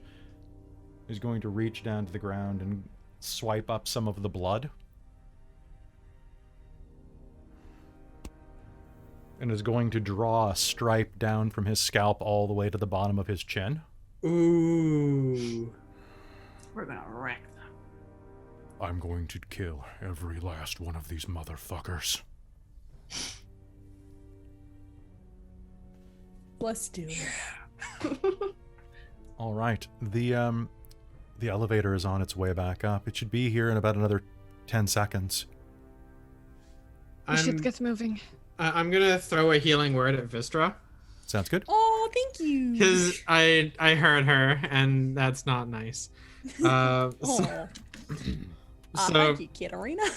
She walks up to you after she picks herself up, and you're gonna take 6 points of healing. Nice. She's just gonna like tap you on. Oh, I mean, I don't think it's a touch, but she's just gonna tap you on the shoulder and be like, "I'm sorry, I stabbed you." It's all right. Vistra will kind of hug Katerina's midsection a little bit and be like, "I'm sorry for your loss." Tap tap. And with that, the elevator will come up, and I need to make a quick roll real quick. Oh, goddamn. So you are all surrounding the elevator, so Trovis is 1. 1, 2, 3, 4. Vistra, as the elevator comes up, there will be a sudden surge of motion as what is riding inside of it lurches out. It is a Duragar that looks like it's been welded into a suit of armor, a claw embedded into the front of its scalp, horrible hands made of pistons and hammers await you. Oh god. Oh god. And it is going to make 2 attacks, and we are going to re-enter initiative right now because that's it was awful. Same initiative as before. Same initiative as before, but it's getting a free attack because you were not seeing this coming. That. Oh, Vistra's getting a little pissed now. Okay. Okay.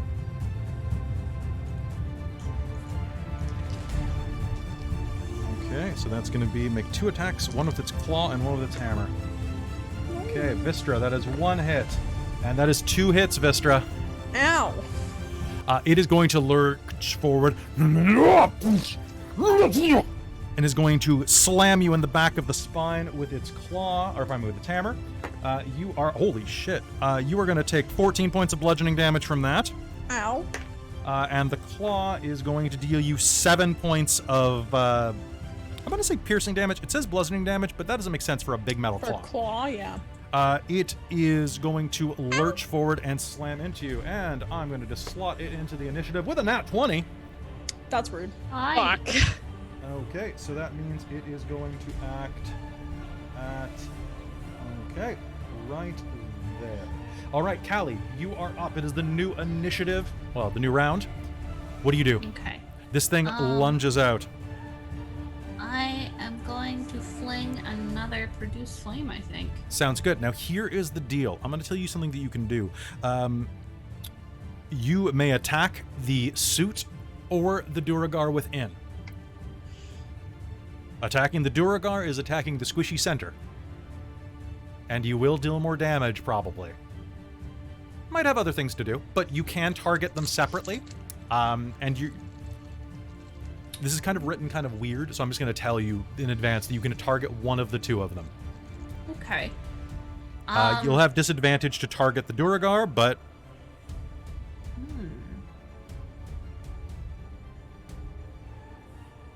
You will deal an extra dice of damage if you hit.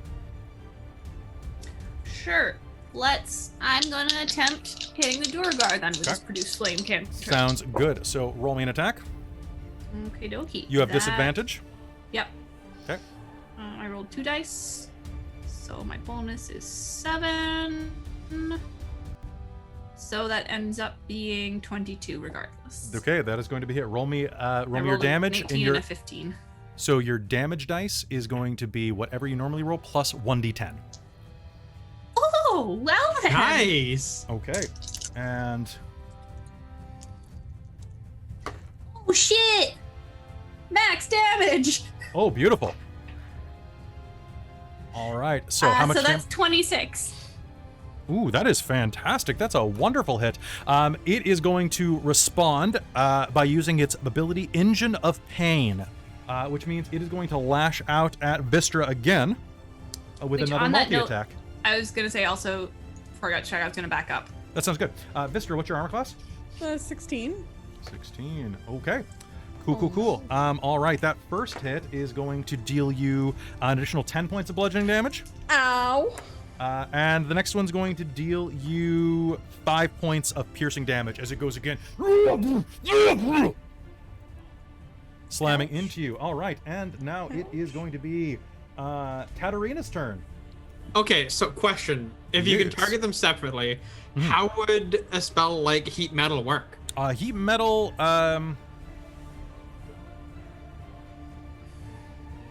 It damages the person wearing the armor usually. I think. But then if the metal is sentient of some sort. So for this, you're gonna do it as normal.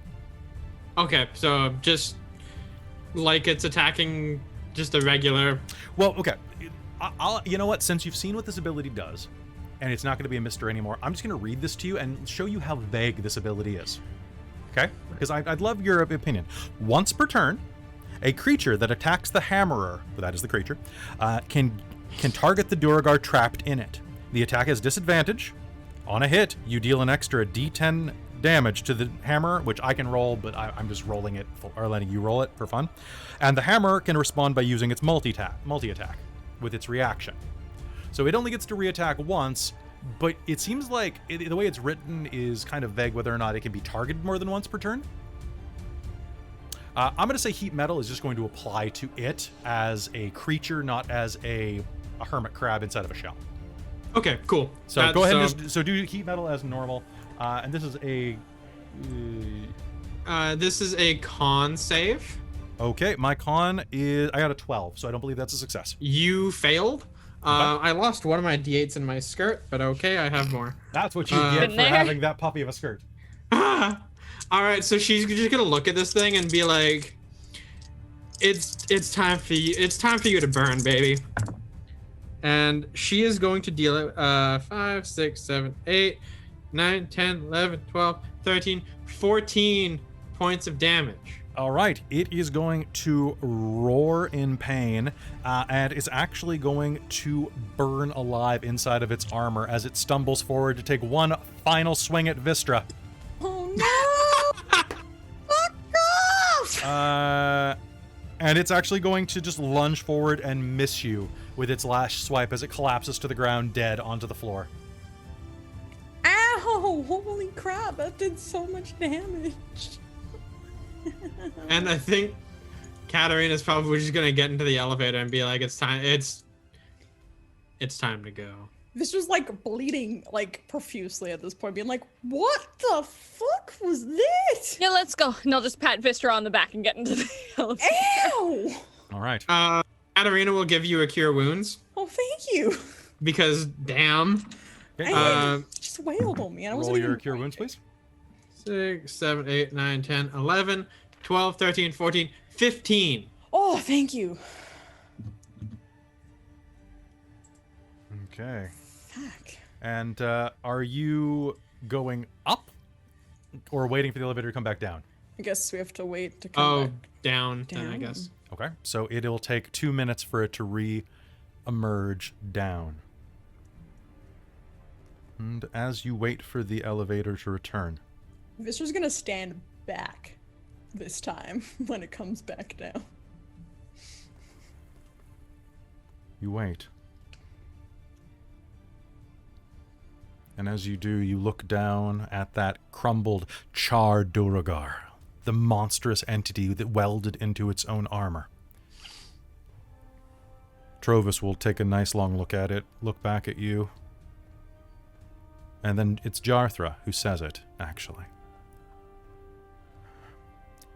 How many more of those do you think there are? Don't know. Don't want to know. Guess we're gonna But find we're out. gonna melt all of them. Or die trying, Trovis says. I'd rather we didn't die. That makes two of us. If we die, we die, Harwar says. And as the silence fills the room with nothing but the sound of the elevator and the clanking of machinery around you, let's go take a quick break, and we'll be back in just a minute. Whew, how you guys doing? One casualty. Oh, dude! Damn, That was Kelly. brutal! It's gonna That get worse. Bruh. This is why I was like, NPCs, man, NPCs. You need them, because that could have been just you guys. Oh my god. Animated armors are I would have rough, died That was rough. immediately, man. right? All right, so I mean, yeah, Close to Cat's dying. already pretty hurt. Getting Yeah. pretty hurt. Yeah. I mean, there are some nightmare fights up ahead, so Dude. we might not finish it this session. This might be a next session, but hey guys, we'll Let's be right go. back after this break. See you in a second.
Hi, everybody. Welcome back. We are back here. This is actually going to be the first time I'm going to do this. So YouTube, normally I cut this part out because when we started uploading videos, people said that they didn't want us to they wanted us to just stick to the game.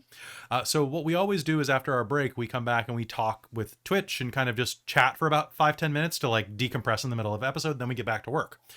So I'm going to leave that in. And if you don't like it, let me know in the comments. But if you do like it, let me know in the comments. Just a reminder that as we talk, we are going to be going back and forth with the Twitch chat. So guys, if you're reading something out of the chat, please just read it as, oh, Twitch asks or Twitch says this. Right? Sounds good. Yeah. Cool. So, hey, how's it going, everybody? Good to see everybody in the chat tonight. I hope you enjoyed that particularly awful stuff I just did. Also, thank you for someone rebought me a point of DM gets to do evil things. Nacro did it for a second time. Love Nacro so much. Thank you. Also, so hey Riggs, hey Solomon, hey Stu, hey Haley's our artist is in there. Gilgamesh Union, you seem new, but it's good to see you. Hi Snugglebug. So it's good to see everybody. So many people. And Trizalta, they were the one that bought the it was first. Trizalta who started. That's a good Badness. job. Trizalta started it. Also, Solomon bought you a point of determination, Vistra, so you have 1 point of determination now. And because a point of determination was bought for the party earlier, which is against the rules, I rolled a d4 and it goes to Katerina. So there we go. So reminder, determination is a little baby bonus that you guys can use that goes ahead and adds a point to... oh, you were a different person. All right, well, good to see you again. Oh, okay, changed your name. That's cool. And so, Katerina, you have one. It's a +3 to one of your rolls. You add your proficiency again. And it looks like someone else bought one. Now it's a max of 1 per person, so that means it's going to be Lysithian. Okay, Lysithian has point. Lysithian, you still have that dice of bardic inspiration, I believe, unless it expires. Yeah. I can't remember how long it lasts. After 10 minutes. Okay, so it is expired. Okay, cool. Because you short rested. However, I believe that because you short rested, Katerina has all of her... Yeah, you have Font of Inspiration, so all of your bardics are back. Yay! Yay! So exciting. We're gonna need them. All right, guys. So, hey, you wanted a brutal dungeon crawl, so I hope you're going to enjoy this because... It's brutal. It's great. So those of you who are watching this who are on any of the Rime of the Frostmaiden groups, I know quite a few people from at least the Facebook Rime of the Frostmaiden group do watch the stream, especially just to see how it runs. I strongly suggest giving them a couple of NPCs for this, especially if you've read what is coming in the next couple of rooms. Just because it's going to be more of a nightmare for me to run, but you need to spread things out a bit because otherwise there's no way to do this kindly. This is actually, I feel, the hardest part of the game from what I've read. I haven't gotten so far into the final area yet in the reading, like I've skimmed it, of course, but I feel like this is, TPK is definitely a possibility. So, consider adding some friendly player, some friendly non-players. Which, I mean, if it would help, I don't know the organization, potentially we could just have the NPCs act on our turn. So we're just doing 2 things on 1 turn instead of keeping track of 8 initiatives. You know what? Actually, that's a good call. I think that's how Storm King does it. Is that how Storm King does it? I'm pretty sure it was that you ran the NPC on your initiative. I've heard a couple podcasts that run that too. They just give if they have NPCs, they will give it. I kind of see either or. Turn. Okay. Relatively frequently in D&D stuff. Yeah. Okay. You know what? Works. Because I'm not allowing them to regenerate hit dice, I think that's fair. They'll get the initiative boost that you have. Because you guys have pretty high initiative, so that means they'll probably act first, but they don't heal very well unless they take a long rest. So it also means that we can have that time in between everybody's turn to plan everything and not have it change a lot between, say, my action and my NPC's action. That's fair, and so everybody wants that. Yeah, I'm down to try it. Okay, see how it goes. Cool. So long as everybody decides to do that. I mean, not that it affects me, but I was thinking that. I was thinking that one. I didn't want to necessarily say that. Yeah, Katerina, are you okay? Do you want Harwark? You're not having him. I don't want. Oh, I'm scared about Harwark. You just don't want Harwark because he's better than Katerina. No one's better than Katerina. Literally every man on the planet and half of the women are better than Katerina. Oh, but Ouch! Shots fired. That's so mean. What the fuck, dude? I'm gonna leave. Good night, folks. I didn't say the mic was worse. Go turn off your camera, Mike. Make his life hard. Turn off your camera. Yeah, do it. bye. Do it. That's the only thing that she can make hard. No. Oh, 1d6 psychic damage to Mike. You forget that in real life, Mike, I'm a bard, bitch. Mike, take notes. That is how you do, what is it? Like Vicious mockery? Vicious mockery. Yeah. There we go. And you know what? I'm going to show this to your sister, Mike, and then we're going to have Tasha's hideous laughter. Boom! Yes. Mike's sister's name is Tasha. You might have seen her on It's Always Magical in Fandalia, which if you haven't watched, it is a chaotic nightmare mess. You should go watch it. It's funny as hell. It's so fun. It's really funny. All right, Mike, you personally I'm not take biased at all. That was my first intro to You Dork take Tales. Was watching 9 more points of about psychic Fandalia. damage, Mike. Ow. Yeah, there you go. Ow, my brain. Oh, your brain, your heart, your soul. brain. All right, so chumps for not being able to heal with hit dice. I mean, I don't think they should. They're NPCs. Yeah, You they know? shouldn't be able to.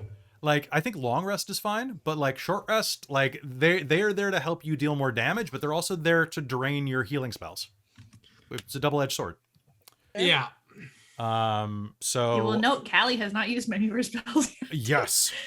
She's like, hold them for Big Bad. I'm like, I'm scared of the fact that we're getting near Big Bed. And You are getting near. So now that you're on this level, one moment, I have to roll something because it didn't. Oh. Whoop, whoop, whoop. Okay. Oh, I have to roll a d20 for that. Okay.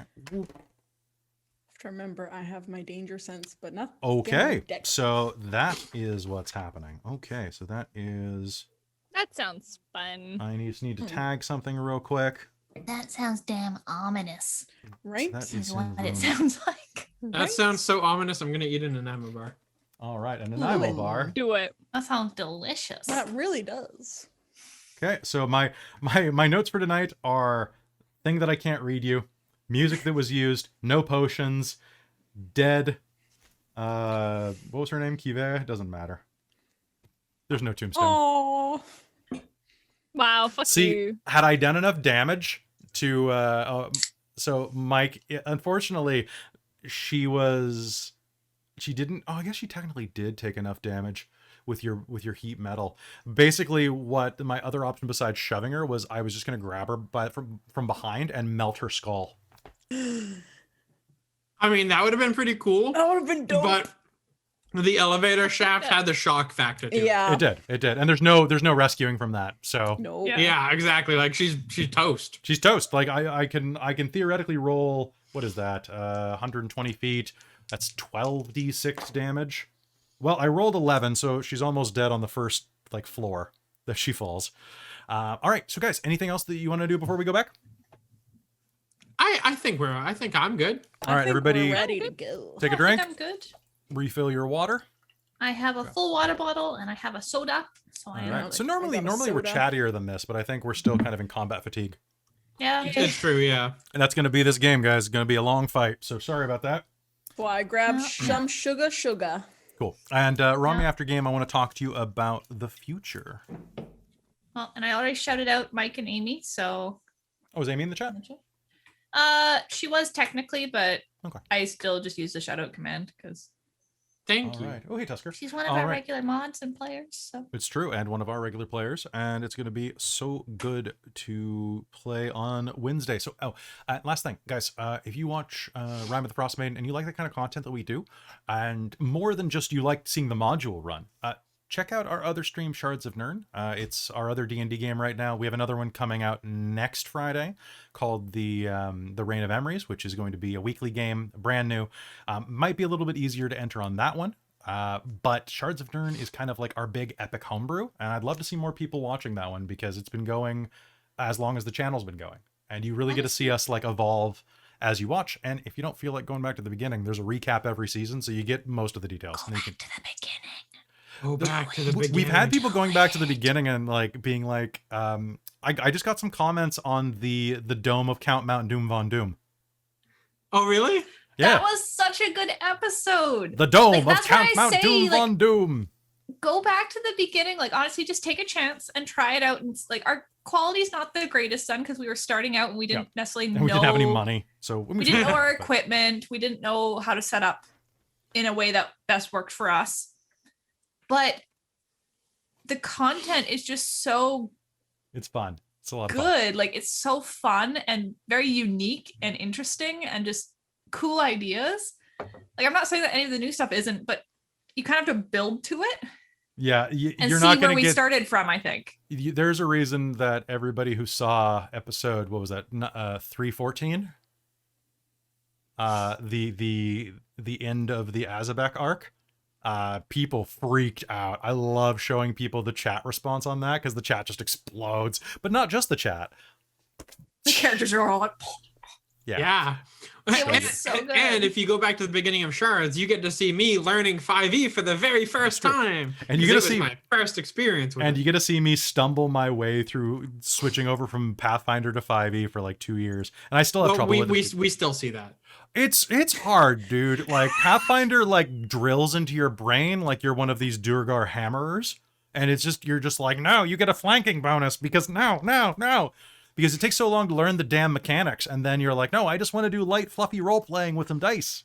And that's what there's a lot of really good role-playing in there, too, in that beginning's first season. Like, oh my god. Yeah. It was so good and just so creative. I think you're going to like it.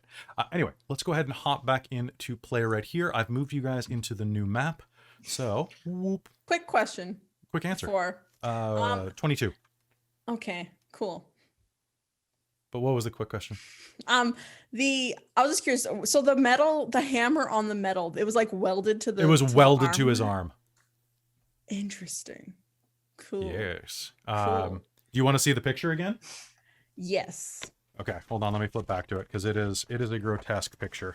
Because I was kind of curious. Vistra might have wanted to steal that hammer, but if it was welded to it, probably that's nasty. That is nasty. And you can see. Look at the way that it's being tortured by its own armor. Ooh. Okay, so just to read this real quick. So this is the write-up that it gives me. The hammer is a bipedal construct with the Duergar strapped inside of it. One of its arms ends in a pincer claw, blah, blah, blah. The machine transforms the captive Duergar's pain into energy that powers it. Yeah. That's brutal. It's pretty brutal. All right, guys. So we are going to hop back in and join our Discord if you want to come check. Am I blurry again? I'm always blurry. Yes. Show us the book. Show us the book. There we go. There you go. There we go. Now we can see that pretty face. Yes. Okay. All right. Pretty. Oh, so thank you. Yes, you. Oh, yes, me. Hola. Okay. I'm not talking about you guys. I'll say you. All right, so I'm just going to pop on some music, and then we're going to hop back into the action. So, hey, guys, thank you so much for watching us. We really do appreciate it, and it is always a pleasure to run this this game and this... Oh, there we go. Dungeon music. Oh. That's what I want. I want dungeon sound effects. Uh-oh. All right, turn off my lost mine. And let me just get a quick sound test.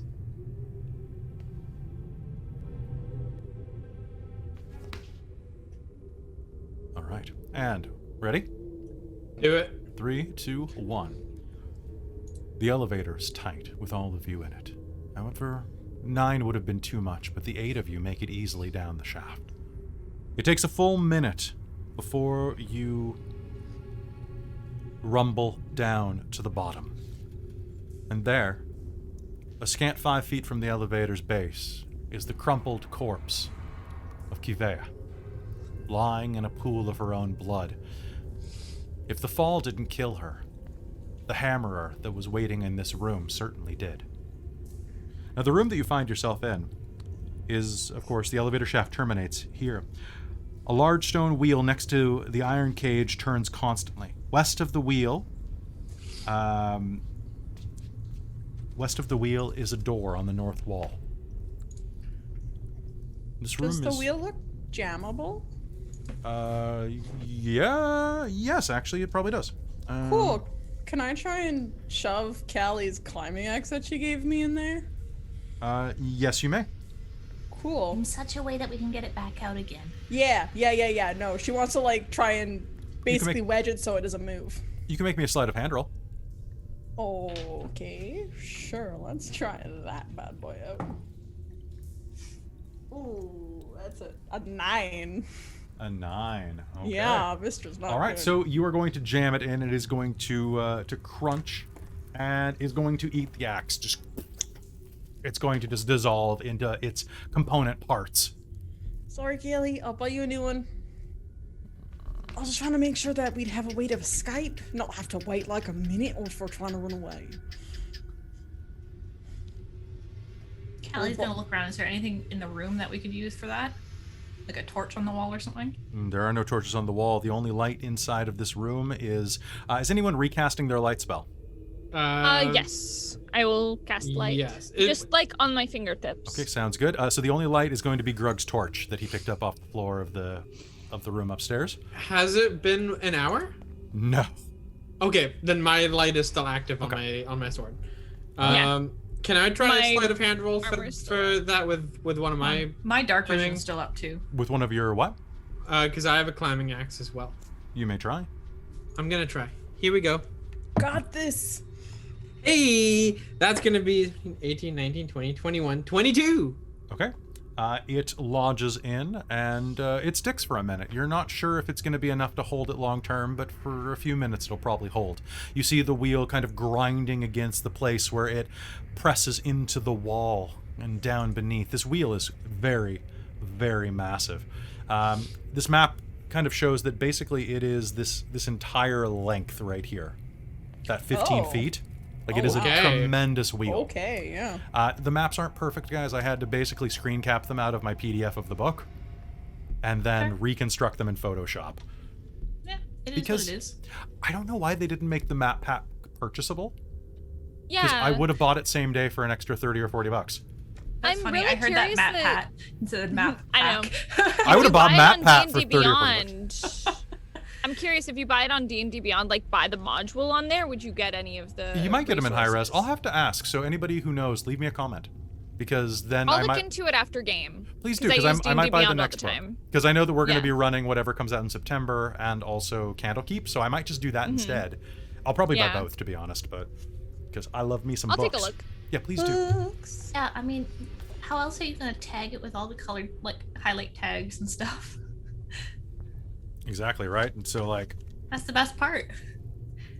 Yeah, I do. And then that we too. like tend to auction the books off during Extra Life, like we're gonna do for Strahd.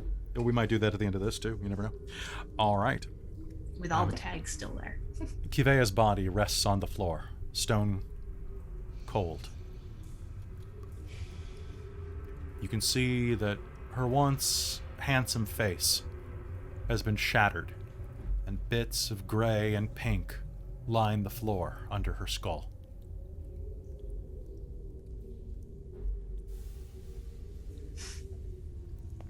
You know what? I'm gonna say Callie needs to take a Constitution check to not puke, or at least heave a little. Okay. Oh, that's 9. Okay, so you won't throw up, but you'll definitely feel the bile rise. Yeah, Callie's gonna turn away and not look at it, because one thing when it's an enemy.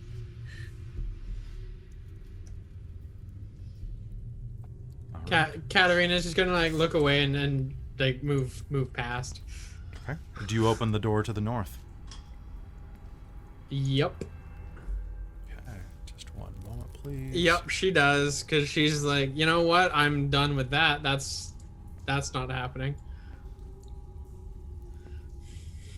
She's traumatized. Good.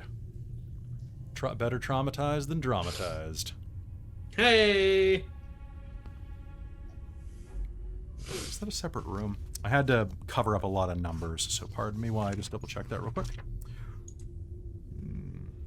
Oh, yes it is. Yes it is. I'll just leave it like that. Okay. So... Yeah, Katerina's just gonna move into the next room. Okay, so...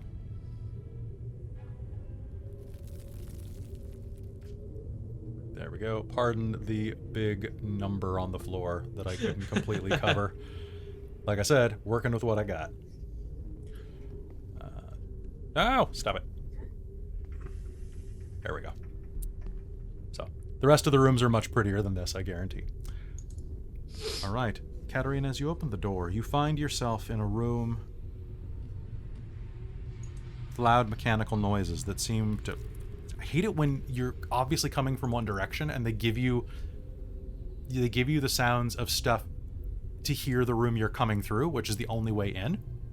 Where it's like, you hear mechanical noises from the room to the south. I'm like, yeah, no shit. Actually, you don't at the moment, so hey.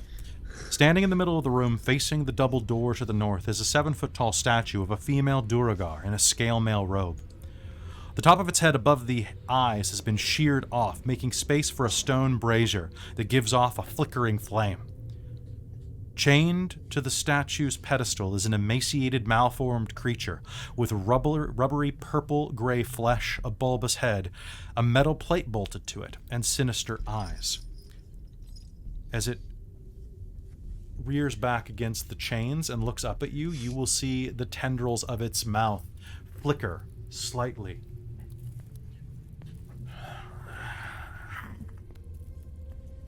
Actually, pardon me. You will see the nubs where face tentacles once were. Worse. Like a squid that's been turned into sashimi, you'll see these tiny little mouth nubs above a circular maw of broken teeth.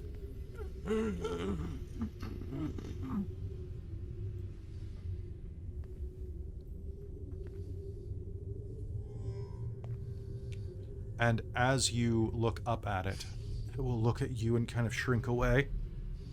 And Katerina, you will hear a voice inside of your mind. Are you? No more pain. No more. Jesus. Alright, so this thing's like bolted to the wall, you said? It is bolted to the statue. Jesus. Okay, well, I guess, well, I'm gonna move a little bit closer. Sounds good. No more pain. No more pain. She's gonna say, we're adventurers, we're looking to, we're here to kill the Duergar in this fortress. Good. And it'll still shy away from you and kind of pull back. It's too gun shy at this point to not. Who are you? I'm Thornhill. I was captured by the Duergar in the Underdark.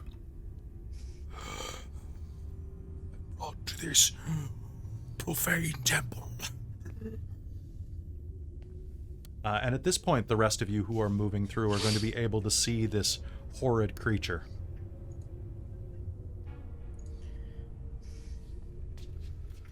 What in God's name is that? Trovis says. Should we kill it? No. I'm talking to it. Ellie's gonna go up and go, hello? It gestures to its mouth. Well, to the former ruin of its mouth with a finger. And will gesture to the corner room to the south.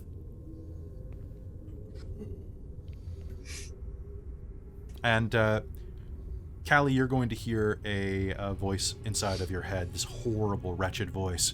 The priest, Glondorn, resides in the room to the southeast. There's a horrible creature. Can I think back at it?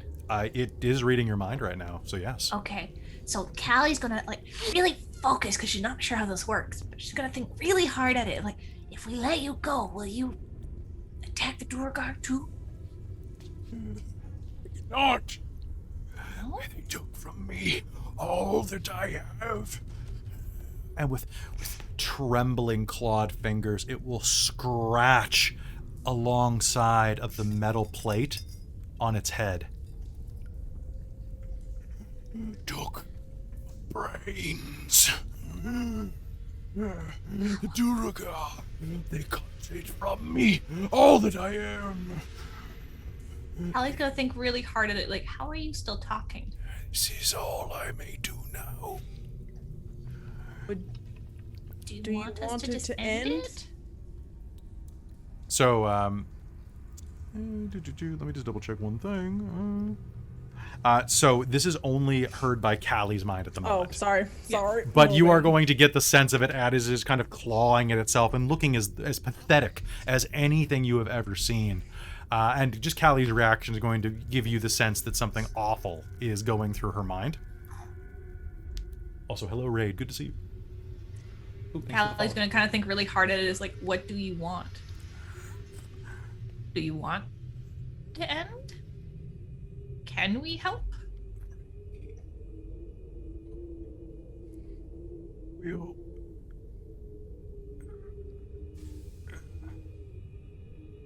I have no weapon. I have no weapon. I have no way to fight back. I have daggers. Yes, give us the knife. Okay, promise you'll only attack them, not us. There is no reason for me to attack you. Okay, she'll hand it 2 daggers. It will clutch them tremblingly, and will, with shaky hands, is going to pick up the chains and offer them toward you.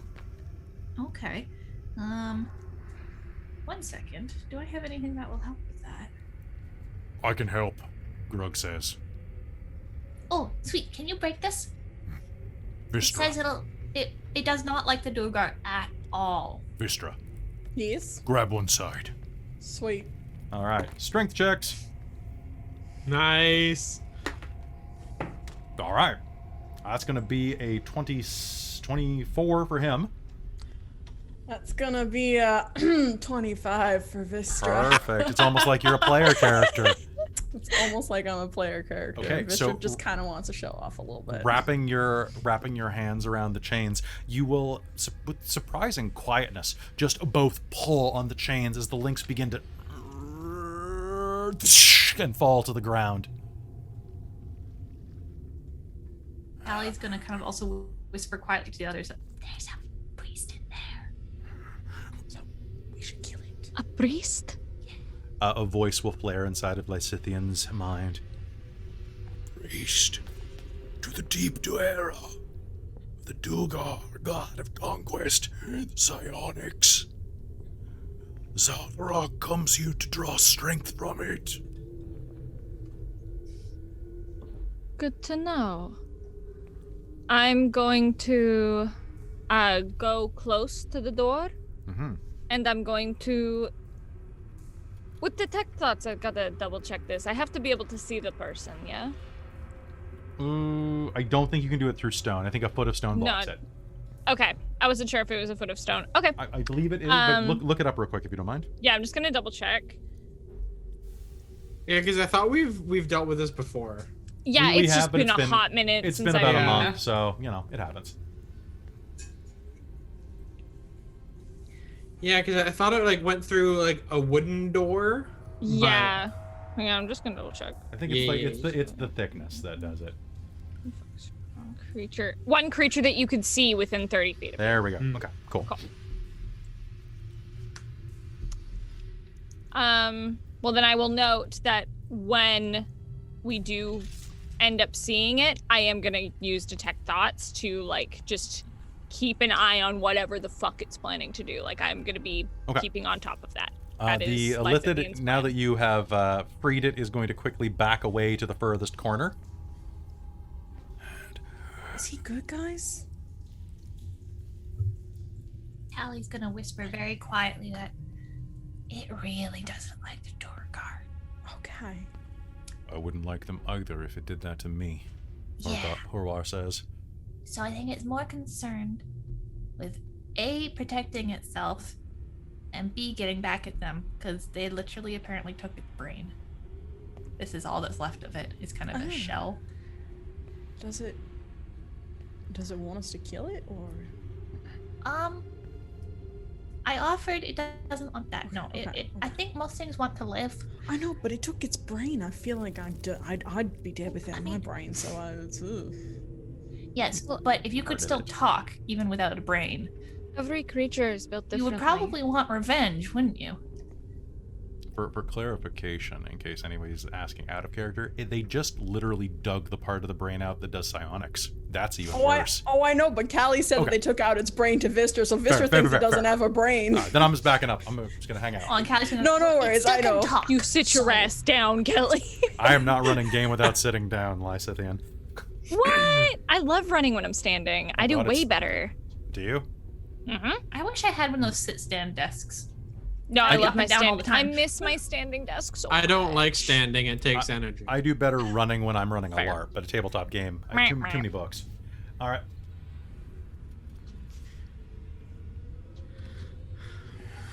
So I guess we should probably do something about that priest.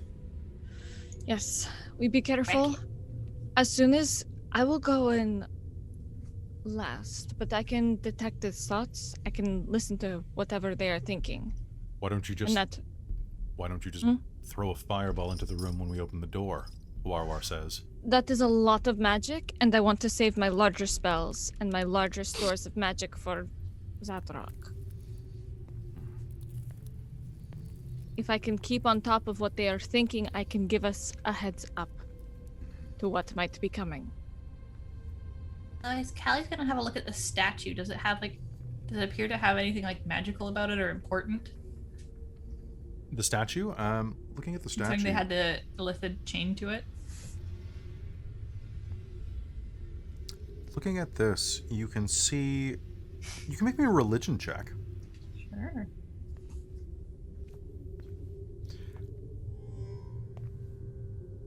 So while that's happening, Vistra's probably trying to sneak up to the door where they pointed to the priest and just 18. gonna try and listen. 18? You're not entirely sure about this thing.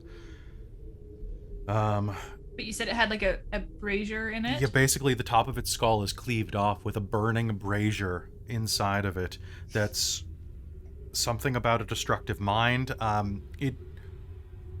It's gross looking is what it is. This burning statue.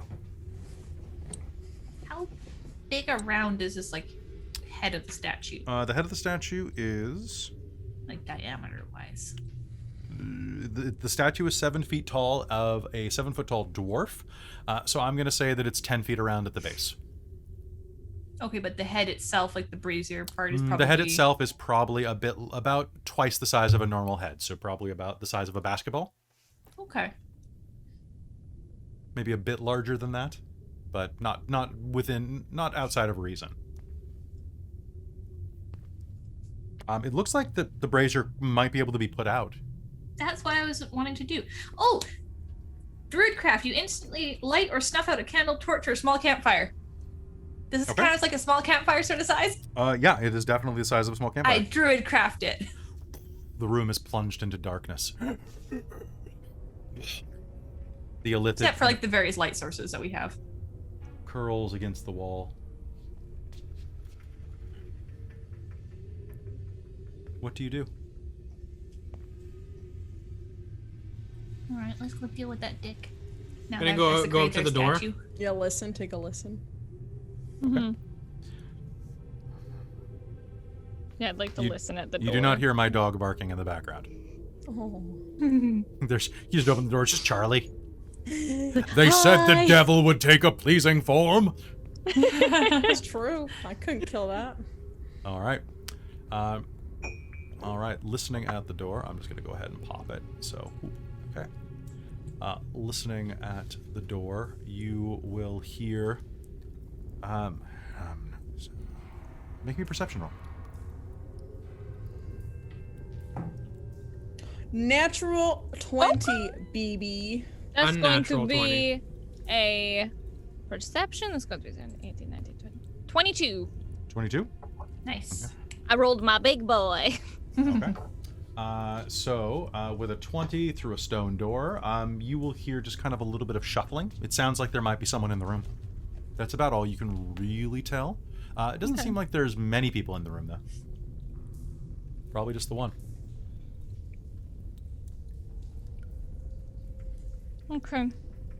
Sounds like there's only one person in there, so I think we can take them, but we need to do this carefully.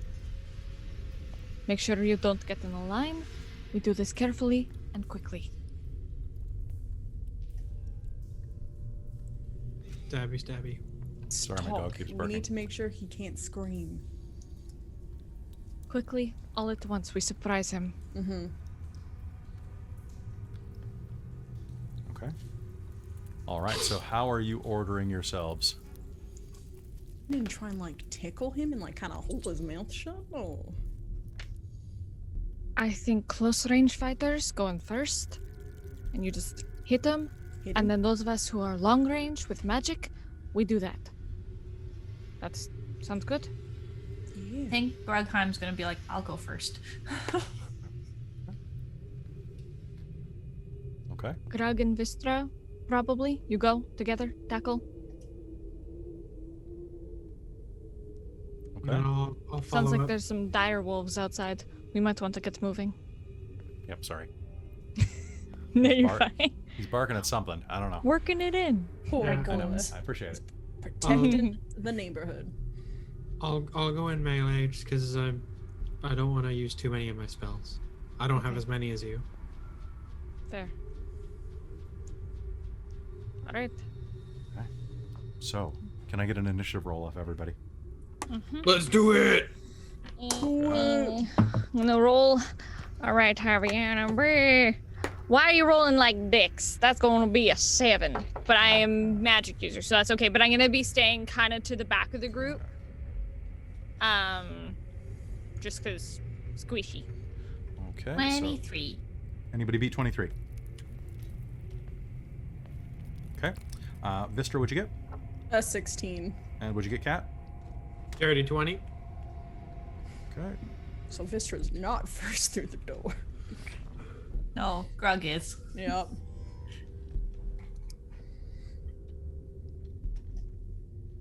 Vistra, and then Caldorn. Is it Caldorn? Is that how it's pronounced? Clondorn. What would you do for a Clondorn fight? Okay. Sounds good. All right. Callie, it's your initiative. What do you do? Okay. So since we're having them on the same one, I'm gonna say that Grug goes first, Okay. as that's thematic. Sure, In sounds this good. instance, he's gonna be like kick the doors open and rush through. All right, sounds good. The room is filled with stacks of granite tablets. Behind them lurks a long, bearded Durgar wearing black robes and a tall black mitre, basically a priest's hat, like a bishop would wear. Yeah. And Oh. Freaky.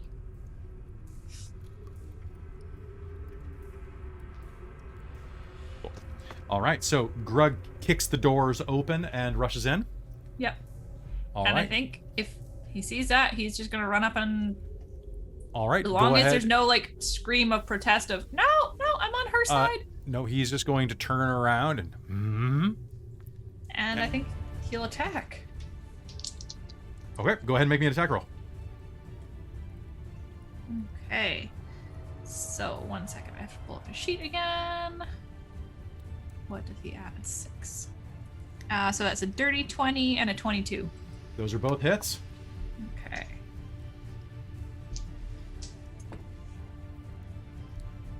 That is 7 and 11. Sounds great. Okay. So with the great axe. So, one moment, please. As he rushes forward and slams his axe into this Duragar priest who is just fanatically scratching into these tablets, the hat is going to topple from its head, and in a puff of brimstone, it is going to turn into a tall, barbed fiend. A demonic shape, a devilish shape, leans in front and snarls as the axe collides, and that was a how much damage? 7 and 11. It was 11, yeah. 7-11. All right. The axe trying to strikes remember what twice, my but dice were not at. true, as it slams into its hard flesh. All right. That is going to be that round. Callie, are you doing anything? Yes, I am also going to produce flame and throw it. Okay, go ahead. Make me an attack roll. That is going to be a 17 to hit. 17 to hit. Your flame is going to strike it in the chest, and it is going to... Oh, thank you. And just shrug the flame off. It seems to be immune to flame. Crap. I'm glad you didn't throw that fireball. All right, Cat. okay. So this Duragar has turned into like a fiend. You said Has turned into let me show you a photo. Is it story time? It is story time, guys. All right. Ooh. Oh, I flipped it. So the exact look, it turns into one of these. Oh, that's kind of horrifying. Oh, that's so fucking Holy cool. crap. So into a tall, human-sized, impish creature with barbs coming out of every part of its flesh. Its mouth opens. It basically looks like a giant gremlin with spikes all over it. Okay. And with that, so that's your turn. What do you do? Well, that changes what I was gonna do, then I guess. Let me just check out my spells, see what I got. Okay. In that case, I'm gonna Dissonant Whisper as the thing. Sounds let me just pull up the. I wasn't expecting to use that, so I didn't have the tab pulled up for it. Oh, okay. Okay. I'm going to roll my save. Well, I'm gonna change its dice. I'm gonna turn it into the red dice. Orange and gray. Yeah. And as a bonus action before I actually cast that, I'm going to use my Bardic College thing that lets me use my Bardic Inspiration to give it a negative. All right, go ahead. On its. So let me just roll that first. All right, that's going to be a -4 to you on a Wisdom save. What's my DC? 16. With a -4? Yep. 18. Damn. Okay, well, you still take damage, at least. Sounds good. Okay. So let me just roll this damage and then figure out what's going on. All right, so she's gonna go through she's gonna look through the door, look at this thing, and just be like, "My God, you are more attractive as a bloody Duergar. Can you switch back already? Also, it's time to run." And it's gonna take 5 damage. Sounds good. That's psychic damage, to be specific. In case this thing is bloody immune to it. Sounds good. All right, as you say that, you will see it smile across as it braces itself, and a voice is going to whisper in your head. Yes, it is time to run, girl. Ah! All right, Kat, that is your round. Harwar is going to... I can see it, so you know what? I'm going to cast Sacred Flame. And that's not going to hit. It's gonna shrug it off. I got a 23 to shrug this off, so that's Harwar. I thought you were gonna say you got a 23 to hit and it missed. No. I was gonna. Oh wait, what am I doing? Sacred Flame isn't a save; it is an attack. My bad. Let me roll to attack then. Whoop. Okay, I got a 4. So he hurls a Sacred Flame at it, and it's going to dodge out of the way. Vistra. Yes. It's you and Trovis. What do you do? Well, I'm quite upset. So I would like to rage. All right, you may rage. And then I'm going to fucking just run at him and clobber him with my axe a couple times. All right, so rushing up to his side, you pull your axe out and strike. Are you reckless attacking? No. Okay. You are raging though, so go ahead. Exactly. Ooh. These are good numbers. Does a 24 hit? Yes it does. Does a 25 hit? Yeah, probably. Okay, cool. So, well, one rolled max and then the other one rolled like poo. So 19 for the first one. Okay. And then 10 for the second one. All right, so you are going to slash twice into its thick hide. Your weapons only do normal damage, right? Yes. Okay. You slash twice into its hide, and it's going to snarl up at you. And hey, it's my turn now, unless you have a bonus action, which you I was gonna use. Oh wait, no, I used my move action to run in. Yes, you did. Yes, I don't have more move action left. So yes. Actually, you do have more move action. You have 10 more feet. Okay, cool. Vistra's gonna back up 10 feet. Okay, cool. I'm going. Disadvantage. I'm sorry? Of my totem, animal totem. Do you not draw opportunity attacks? Yeah, but you get disadvantage on it. Okay, cool. That is a hit. Shit. So that is going to be, as you run forward, it's going to lash out at you with a serrated tail. And you are going to take That's going to be 11 points of piercing damage as its barbed tail slams into your gut. Is that halved? Because you are raging. One moment. Yes, it is. Sweet. So that would be 5 or 6 points. That would be... Do you round down? Did I say 11 points? Yeah. Then it's 5. 5, cool. Okay, with this, it is going to... What about Trovis? Oh, well, okay, yeah. He would like to have some action. Yep, see, this is why I... okay, go ahead. Trovis is going to kind of stand in the front of the door and shoot his crossbow, because it hasn't been his day for melee. Okay, go ahead, make an attack. Does a 15 oh, hey, Dungeon hit? Knights, good to see you. Does a 13 hit? No, it does 15. not. Oh, a 15. A 15 will hit. Oh, sweet. Oh, finally, Trovis. You done good. He needed this. He did need this. And then I add a D10 plus 1. Cool. 5 damage from Trovis. 5 damage from Trovis? Okay. All right, so... All right, now it is my turn unless Trovis has anything else to do. The Barb Devil is going to leap away, giving the Goliath an opportunity attack.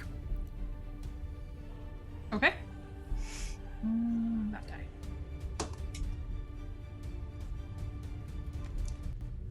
That is... Shit, where's this page again? It's plus 6, so 22 That's a hit. Roll me damage. Ooh, max. So that is 16. All right, 16 points of damage. Beautiful. It's going to leap away, cackling as a... What am I doing? That's not how you type, Kelly. This is how you type. Nope, that's not how you type either. This is how you type. Okay, as it leaps back, cackling, the blade of the Goliath is going to strike across its belly. It is going to reach into the hole cleft inside of its frame and pull out fire and hurl it twice at the Goliath. What is the Goliath's armor class?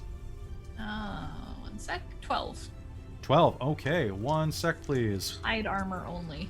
Hide armor only. Okay, so the first hit is going to deal 13 points of fire damage. The next is going to deal 14, and his clothing is on fire. Okay.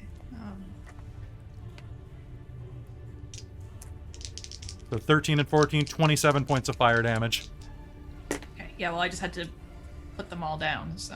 And Vistra, what's your armor class? 16. Cool. Nice. And he is going to hurl a gout of fire your way, and I'm gonna spend that point of hurt them more, Daddy. No! Vistra, you are going to take 15 points of fire damage, and that's not going to be halved. No, and it's not. You are on fire. Cool. Thank Stop, you. drop, and roll. I'm doing so well. I'm on fire, Kelly. You are on fire, so that means until you spend an action to put yourself out, you're going to take a d6 of fire every turn. Okay. Cool. Okay, that is Cladorn's action, and that is Lysithian. It's your turn, and then Okay. All right. Where is this stupid piece of shit? We're not using the map at the moment, I'm assuming. I mean, we are, but it's basically like right beneath you. So okay, looking cool. at this, you're right outside the room. This room is about 20-ish feet square, directly beneath a set of double doors. You're just on the other side of them that has been kicked in. It is directly in front of the doors, like at the back Wonderful. wall. I'm going to upcast magic missile to 2nd level. Ooh, beautiful. So I'm just gonna hit him with 4 fucking pew pew pew. All right, give me the pew pews. Just summon my motes of energy and just lay him out. So let's grab these fucking D4s. Let's go, boys. Hiya. And hacking. Okay. Oh my god,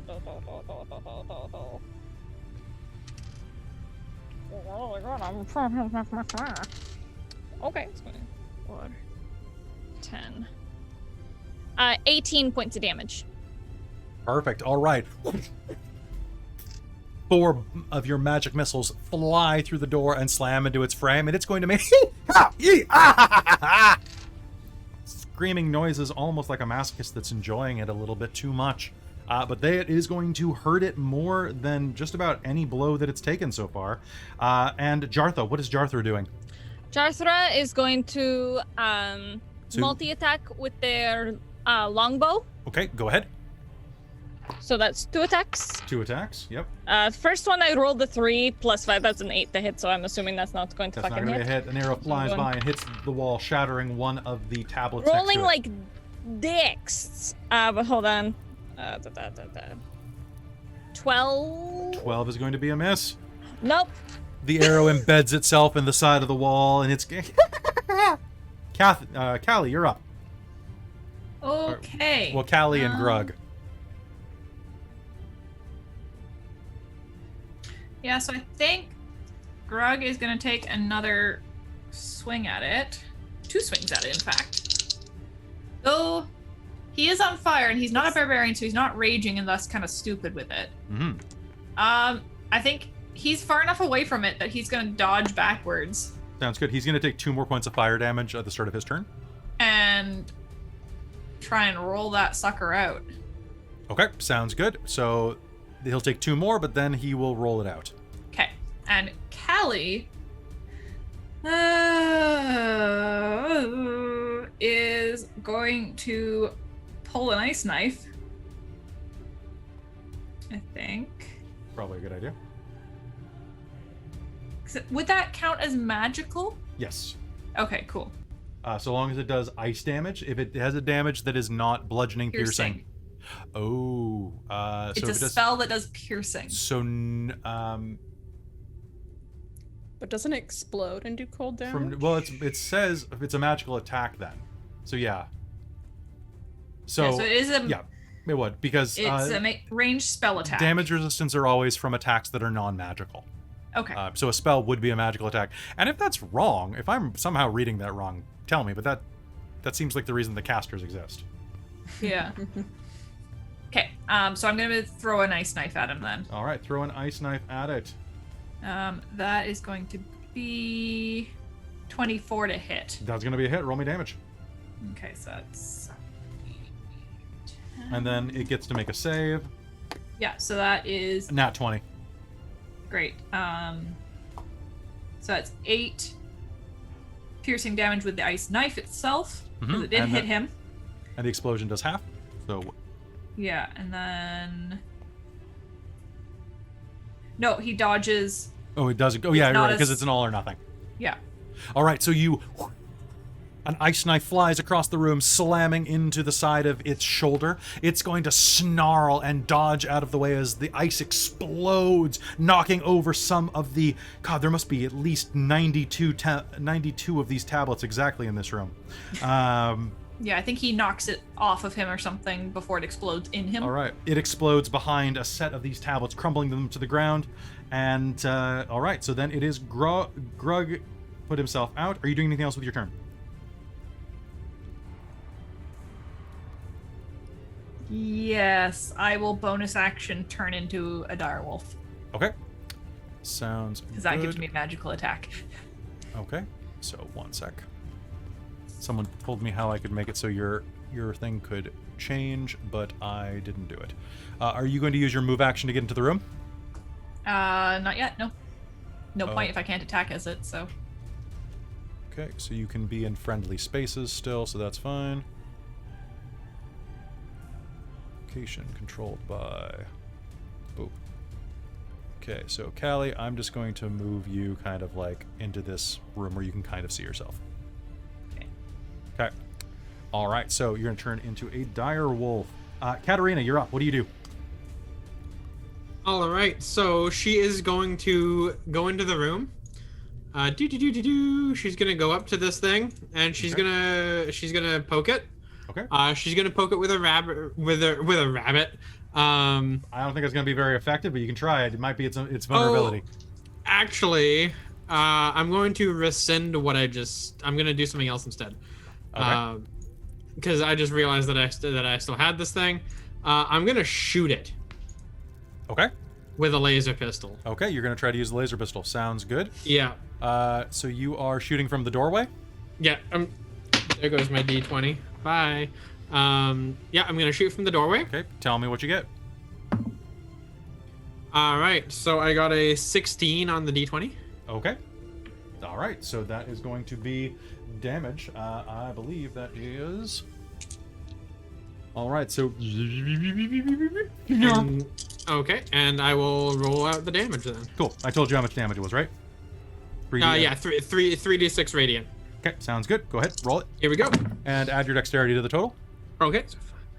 So that's 10, 13, 14, 15, 16, 17 damage as she looks at this thing, looks down at her hip, pulls this pistol out, and pew!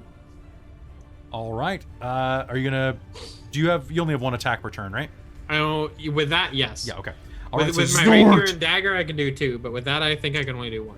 A blast of radiant energy fires out of the laser pistol that you pulled off of the that you were given from the crash site and slams into the side of it. It's going to hiss and snarl at you.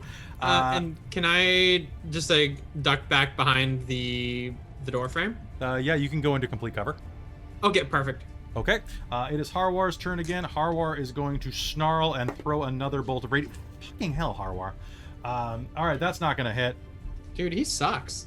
He's actually pretty good, but not with cantrips. I just can't roll well for him. I need to find what his dice is. Oh, you know what? It's probably that one. That's going to be his dice from now on. Okay. All right, so he hurls another bolt of radiant energy, and now, Vistra, it is your turn. What do you do? Okay, so I'm on fire. You are on fire. That reminds me. Do me a favor and take 4 points of fire damage. Ow. Okay, now... in the rules of rage, if I take damage on my turn or deal damage, I keep my rage. Yes. Would that count with the fire damage that I mean, it's damage. Yeah, okay, I just want to make sure, because Vistra will then kind of move behind cover and put herself out for a round. Okay. While still being angry. Sounds good. So you will take yourself, that's your action. Do you have a bonus action you'd like to spend? I mean, my bonus action, I can hurl a light weapon. I don't know if I could, but that's if I've used another light weapon, so I don't know if I can do that as You may not. That's... Yeah, that's what I thought. So no, I can't do anything. Unless I want to run away real fast. Okay, sounds good. All right, so it's going to be Trovis' turn. Yes, Trovis will shoot another crossbow. Bolt. Okay. Come on, Trovis, you can do it. He just shoots the entire crossbow. Just, throws it at He's him. just holding the bolt in his hand. The crossbow goes flying out. Ding! That's called a botch. Yeah, that is a botch, but not with a dirty 20, I don't think. Okay, it's going to be a hit. Roll me damage. Sweet. Come here, D10. Oh, that was nice. That is neat damage. So that's 11 points.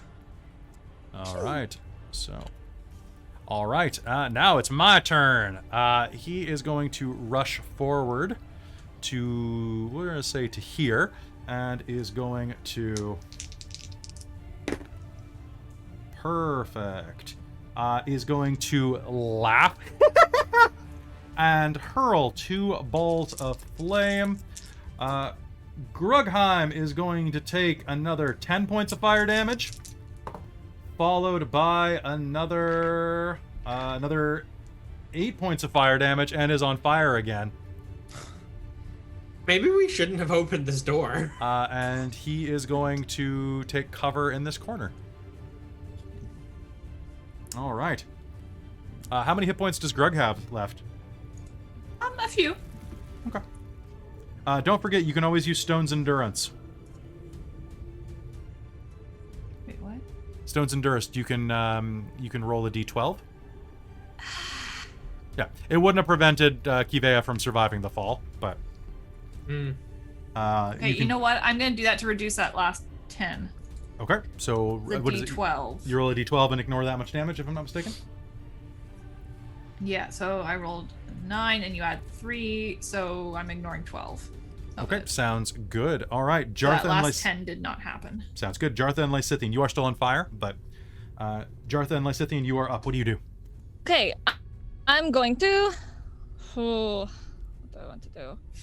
And he seemed like he was... You still have partial vision of him. I'm going to detect thoughts and try to get the read on what he's planning. Okay. And like where he's at mentally, and if anything, I will dive deeper. And in the meantime, Jartha is going to take 2 shots with her longbow. Sounds good. All right, go ahead and make me those attacks.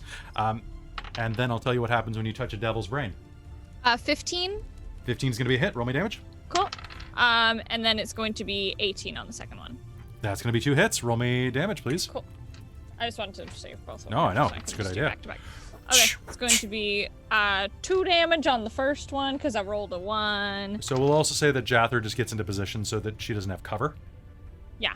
So And then it's going to be 11 points of damage on the second one. How much was it on the first one? 2, and then I rolled a 6 on the second one. I add a fucking 11 and fucking... Oh, I'm rolling the wrong fucking dice. I was rolling my short. Ignore all that. Ignore those. I was rolling a d6. So roll a d8 plus her dex on both. Yeah. Okay, it's gonna be fucking... it's going to be 8 points of damage on the first one. Okay. And 4 points of damage on the second one. Okay. That was my B. That's because okay. I've been using her long sword a lot, so that's fair. Short sword. All right, so 2 arrows fly across the room, embedding themselves into the thick hide of this creature, and you will touch its mind. Can you do me a favor? Can you make me just make me a will save? Wisdom save, you got it. Yeah, wisdom. Sorry, it's damn Pathfinder. It's all good. I kind of knew what you had. I just want to make sure that's going to be a dirty 20. Dirty 20. You are going to touch the mind of something made of fire and hell, and as you do, you are going to hear. Oh, hello. I'm going to swallow your souls. That's what you're gonna say. You can try to go deeper if you want. I would like to try. Okay, and that's a save for me, right?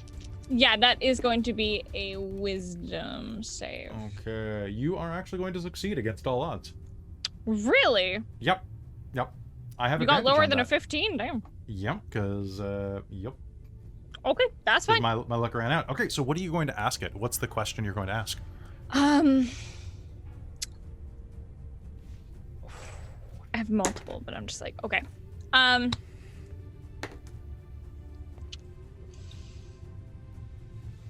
Ooh. I had one and then I lost it because I was like, oh shit, I didn't think that would work. I know, right? It's. Why don't you run before we have to destroy you and your master? I'll just come back for more later. You can't kill a devil. You can just send me home. Well, then maybe it's time to run home. Okay. All right. So are you doing anything else with your turn? Does that take your entire action to activate that? I believe it does, right? Yeah, because it's technically... I can innately cast it, but it's still your action. It. All right. So I'm going to use my movement to hide. That sounds good. There, so we'll you just get out of the way. Duck behind the statue. All right. Callie, it is you and Grug's turn. Okay. Grug, I think, is going to try and run in and hit it regardless of being on fire. All right. So 1 sec. Grug is going to take 6 points of fire damage. Hi, Grug. He's just frustrated. All right. Make me 2 attacks then. Mr. likes Grug. Okay, so that is an 18 and a 19 before additions. 2 hits. These low-level devils are hard to put down, but they're easy to hit. Okay. Low-level devils, also a good name for a band. So that is... 1 second, how much do I add? 4. So that's 16 and 14 damage. Okay, so 1 sec, so that's 8 and Okay. All right. This thing is looking really rough now. He rushes in and with his might just slams his axe twice into it. Callie, as the direwolf, is going to make it through the double doors. You have pack tactics as you rush up beside. Advantage. Advantage. Go ahead and make me an attack roll. Yes! Yes! Did you get a nat 20? Yes, my barbarian dice came through for me. Oh, good. Well, that's the thing about having advantage. It doubles your chances. I mean, that's why Greg decided to run in regardless. Oh, yeah. So it's just like, fuck, I want that. I want pack tactics. All right. Okay, so what is the thing on that? It is d6s. All right, so roll me 2d6 and your Circle of the Moon, which means I believe your attacks are magical at this level. They are. Which is why I switched to Direwolf, because I didn't have many spells left that would do, like, actual damage to this thing. Smart.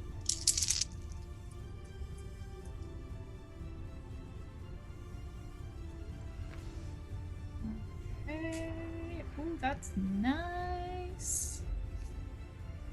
What do I add to that? Alright, so I do a nice big hearty chomp.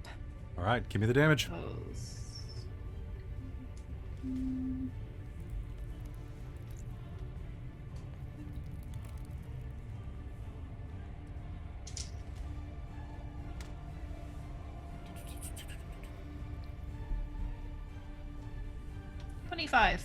Okay, all right. So lunging in, where do you bite it?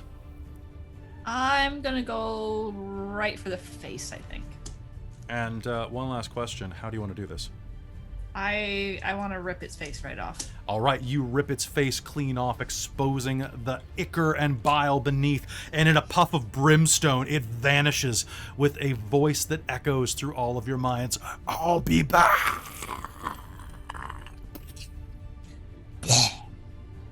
Oh, it tastes awful. Grug is going to take a round and put himself out.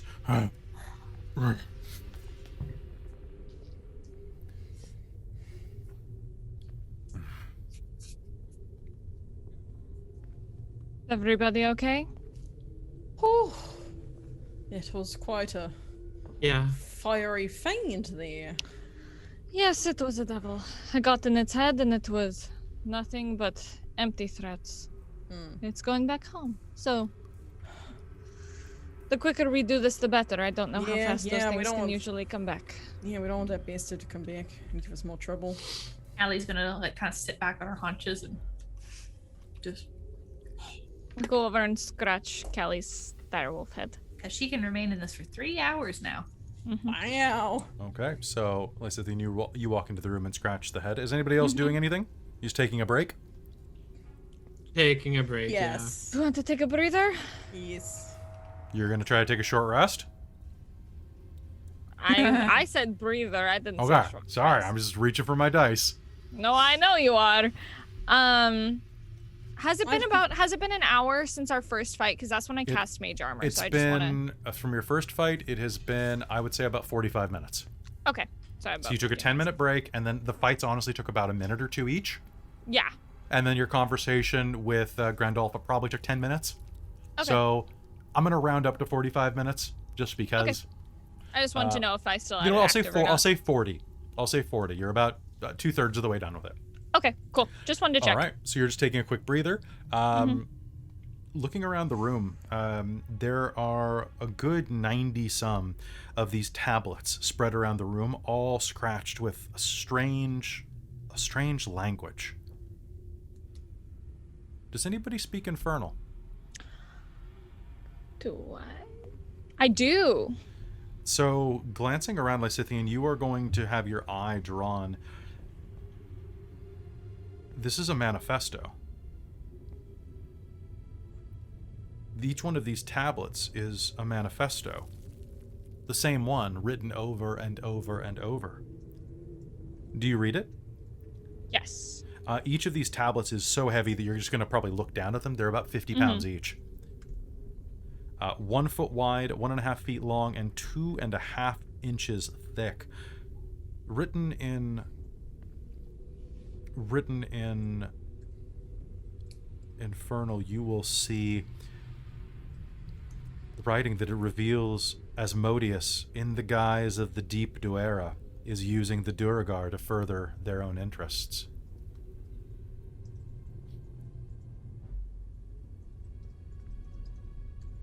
It's like Asmodeus is controlling them. That the statue to the deep Dara out there that Xardorok prays to is actually the Devil King. Without his even knowing. Harwar is looking around the room as well and is going to glance down and then up at you as you're reading. If nothing else, this is what the knights were here to stop. Well. Just saying. Which immediately might clue you in that he can read Infernal. Interesting, you can read. However, if this is truly Asmodeus, I feel we need to leave him with no followers left to take advantage of. I happen to agree with you. I don't know if I'm up for stopping a Devil King, but I think stopping his followers is the first step. Would Good. explain why a fiend was here. What are you thinking? I'm thinking that his costume vanished when he died, or when he shifted back into that form. But this, and he'll squat down and pick up his hat. This is still here. Why have a hat?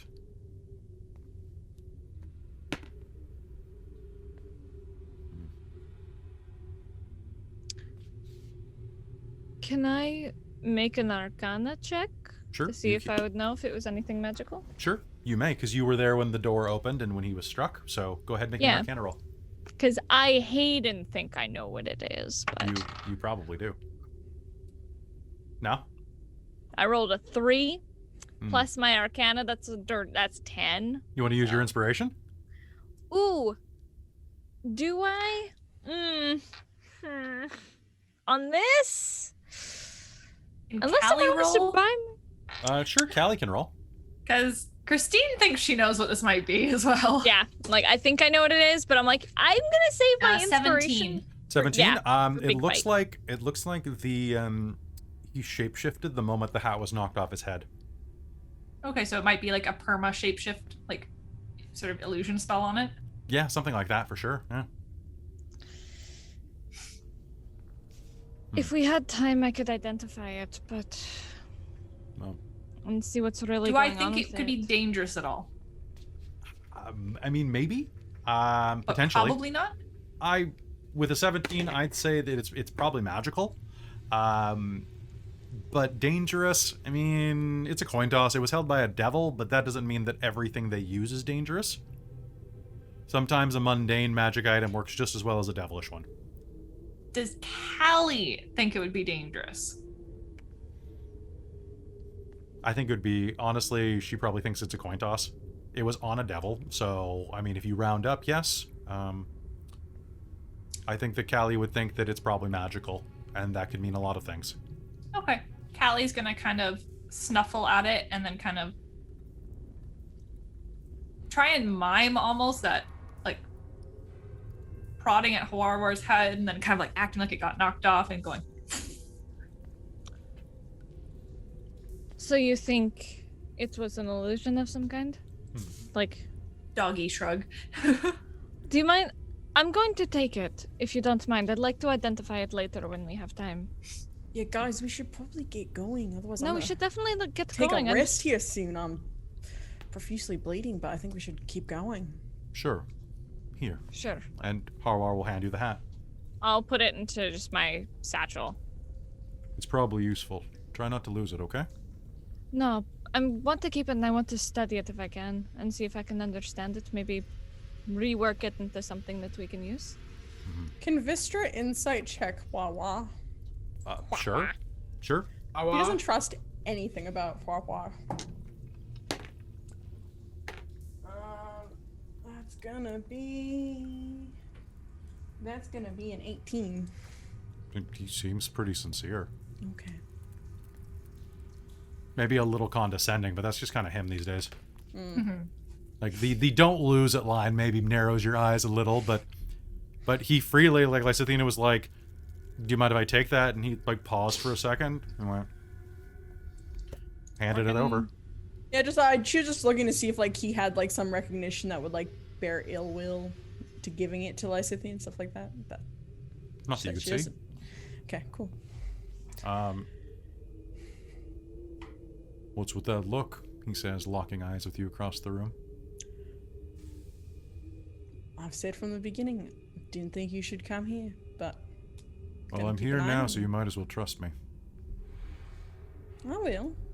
Can't be concerned with magical weird hits. I'm always concerned about my party. Just looking out. For the moment, I'm a member of it. Mm-hmm. So why don't we get moving? Yes. Let's go. All right. Just watch Harwar's alignment is actually lawful good, and you're just doing this over nothing. You're just being a dick. Just being a dick. Just being a dick. That's yeah, Vistra. Callie's just gonna kind of nudge him with her nose and give him like a doggy shrug and grin. You know that actually looks really fearsome, right?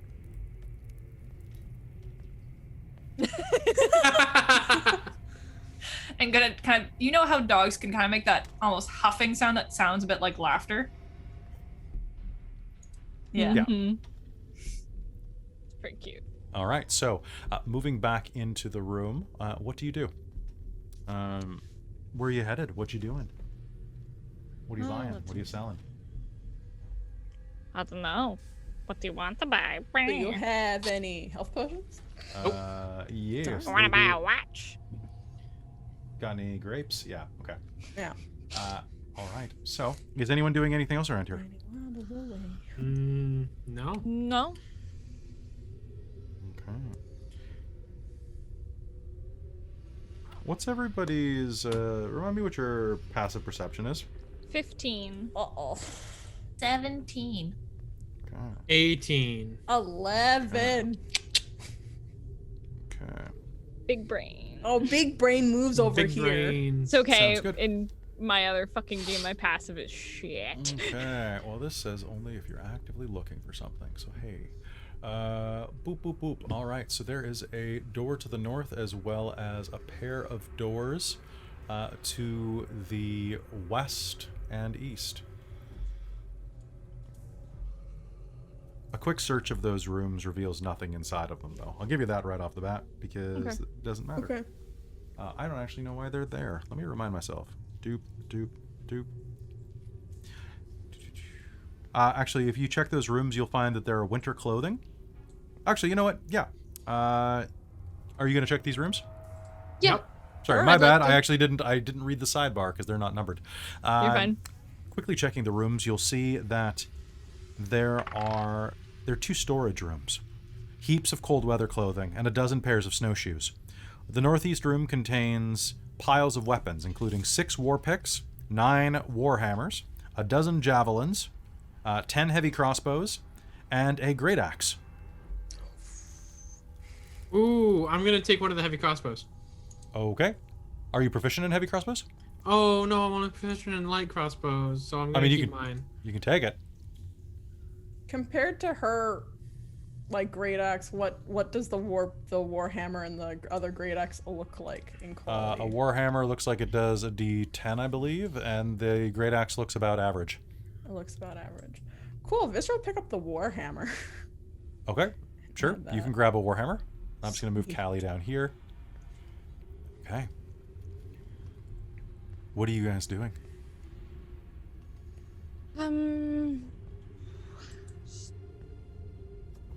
We've already checked the other rooms. I think we should, if everyone's feeling up to it. Is there anything in this room that like tipped us off to be like not kosher at all? Because a lot of our party members are fucking bleeding out. That is not kosher. I mean, definitely that statue is definitely not kosher, and it's definitely going to be a mitzvah to be around it. Claven. Okay. But, no, but seriously, no, this room seems, I mean, this seems like a place of prayer and supplies. I would not necessarily think this is a safe place. No. It might be for a little bit. You might get 10 minutes. I'm going to...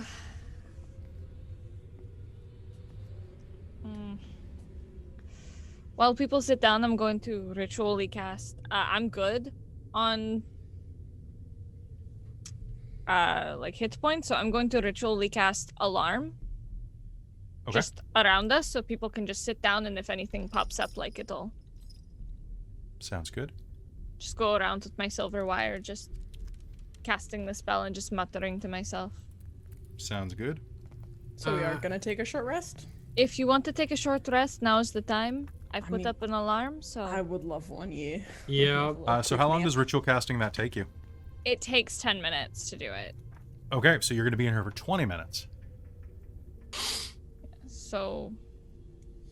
I mean... We should probably keep going. So we should probably double check that you actually... Hold on. So you spend 10 minutes... Yeah, so if I do spend 10 minutes... So do you mind if I back up a moment? Yeah, let's back up a moment instead of before having we do cast it. So... I don't know how long we want to spend in here.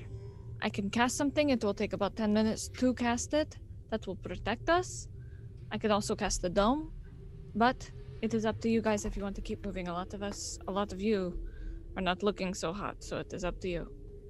I'm pretty hurt. What about the rest of you? I mean, I'm quite hurt. I will survive. Hey. Trovis will... I've been worse. I've been better. We could just keep moving on. Do you want to keep going? I don't think staying here for 20 minutes is gonna do us any favors. No, I don't think Rug so. has 24 hit points left. 24? Yike. Ugh. That's why I'm like, meh. All right. Up to you guys. I feel okay, but... Yeah, let's just keep going, I guess. Okay. All right. Is anybody... Sorry, Kat is going to pick up that heavy crossbow. Okay. And she's gonna pick up a javelin while she's there. Okay. As well. So, yeah, I will also pick up a javelin. Is anybody going to check around the room at all? Look for anything? Just perception check? Yeah. Yeah. What are you looking for? Anything that smells or looks interesting, I guess. Okay. So Callie, go ahead and make me that roll. You can do this with you can do this not with advantage, just normal. Okay. So there's no extra smell stuff going on? No, not really. Okay. And then can I make you a perception check to look for anything else maybe valuable? I'd like to investigate the statue. Sounds good. Dirty 20. Dirty 20. Where are you searching? Kind of where your icon is, or? Sorry, 1 sec. I have to keep switching between screens. 23. 23? I think I would have checked this small room out that we were just fighting in before systematically kind of going around and checking those, because she can't talk to the others right now, besides kind of huffing to express any agreement. Mm-hmm. But she also can't cast healing spells because she's in the dire wolf, but she doesn't want to waste one of the casts of that because she only gets 2 and it lasts for 3 hours. So she doesn't want to waste by popping it just yet. So okay. Sounds good. All right. So so you are down in that room. And what else are you searching? Basically, I'll go through this one. Okay, you check the entire room. Okay. Yeah. And then it looks like trying to understand how the map's just blurry enough it's kind of hard to tell a little bit. It looks like this top left corner is just an L-shaped area. It's just 2 matching L-shaped rooms. Okay, is that an actual room? Yeah. I can't see the rest of the wall. I'll just do this to make life easier. So, okay. So I was covering up the numbered room. I see. So it just made it look like you could just go around that corner of the wall. No, it's another wall, but it's kind of it. Okay. It's the problem with map design, right? You can do what you got to do. What you got to do. So what you get a dirty 20, and Katerina, looking around your L-shaped room, you are going to find that it's basically just that. There's that much treasure inside of that room, or that many items, and Yeah, she got a dirty 20 if that. There's just nothing in those rooms. Okay. I will say, though, that the great axe laying there looks to be of Goliath construction. And I'm gonna pick it up and hand it to Grug. This is the axe of Kapanuk, tall tree, Tunalakalaga. This is the one that they told you to look out for. The one that was hunting and went missing a week ago. Perhaps he still lives.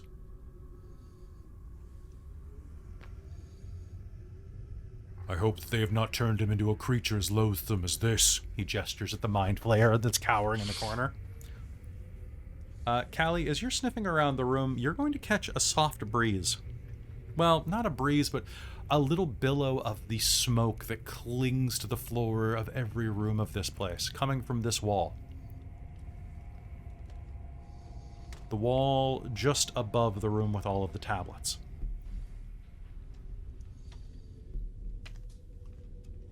I'm gonna go investigate that. As you are sniffing around, you are going to notice that there is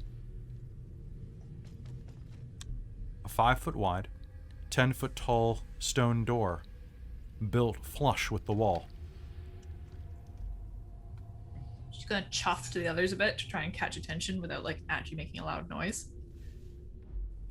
Or we'll come over and take a gander. She's not really doing much. You will be able to confirm that with your dwarven stone cutting knowledge that that's a secret door. Sweet. Would Just Vistra not gonna know how to shove it open it? without everybody else being acknowledgement. Yes, you would. It looks like it's very easy to open. Cool. Guys, secret door. Let's go. Hey. Okay. All right, so moving down the hallway, Can will you see in dark as a direwolf, or does the dark vision last, Callie? All my spells last. Wow, that's nice. So if I cast something before turning into a direwolf, and it has a duration, it lasts. Oh, cool. That's cool. So I am a direwolf with dark vision. Nice. Okay. All right, so you'll be able to squeeze through here. What's your marching order through this hole? I'll be first. Callie's going first. Vistra will be close behind. I'll be like third to the back. Okay. Where are Trovis and Grug going? I guess about where he is. Okay. And the Illithid is going to kind of cower and come up behind. Lysithian, you're kind of at the very back? Okay. Mm-hmm. All right, moving through this tunnel.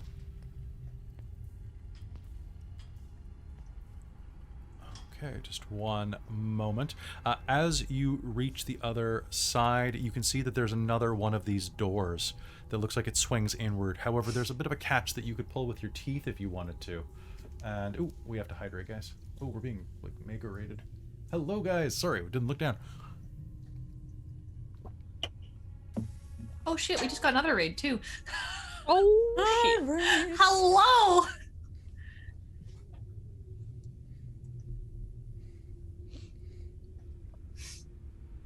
All right, so... Oh, it's the Schmucks. The Schmucks, and do you know them? Yeah, them's my friends. What up, Schmucks? And the Adventure Hi. Archive. Thanks for coming by. All right, so as you reach the side of the door, though, your nose is going to pick up the scent of blood on the other side of the wall. There's something bleeding profusely in that side. Can you make me a perception roll? As can anybody in this tunnel at the moment. Is this smell-based? It is hearing-based. Ooh, does that count? Yes! I think it would. You're a wolf. Direwolves so. get advantage on that. Nice. 14. 10. 19. Okay.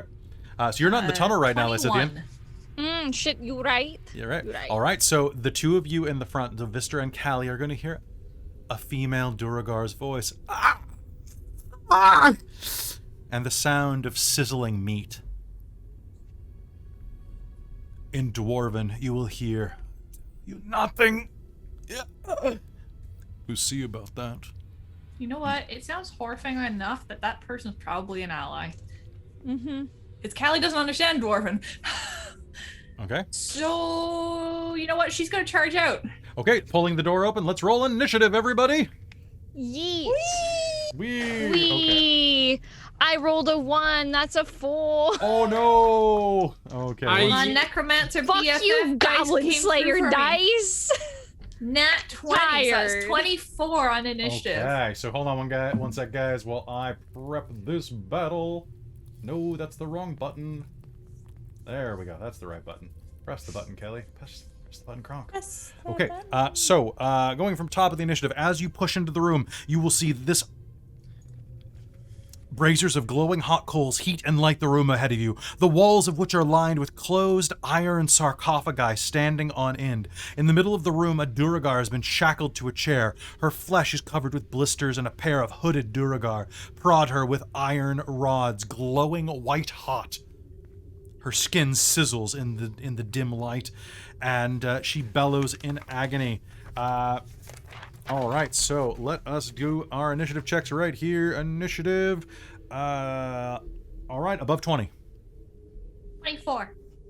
Okay, Callie and Grug.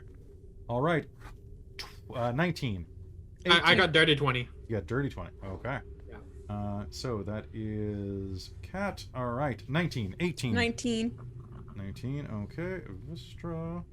Okay, and then it is MM1, MM2, Harwar, Lysithian, and Jathra. Okay. All right, so these creatures in front of you are strange, hooded, blood-coated Duergar that look almost like wizards. They dance around the edge of this one that they are torturing, and you burst into the room. Callie, what do you do? I'm going to attack one. Okay, rushing up. Go ahead.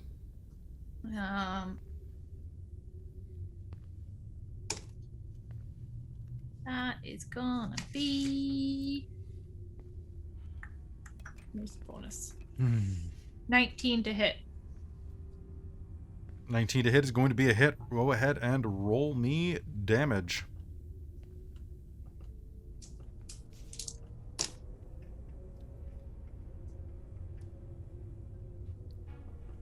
Twelve.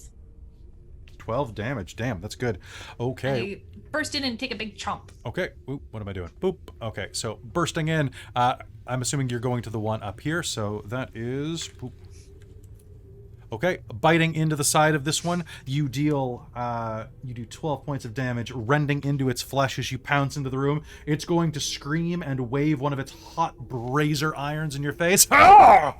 And it's Grug's turn. Grug's at the back of the party. Grug only has 30 feet of speed. So Grug can move like right about here. Whoa, hey. My bad. If you're going to give me control of it, let me control it. So he's going to just move here, and you know what? He can throw javelin, I think. All right, so throw a javelin. Still has all of his. All right, so I think he can throw 2, actually. Yes, he can. All right. That's what I like to hear. Okie dokie, that is going to be...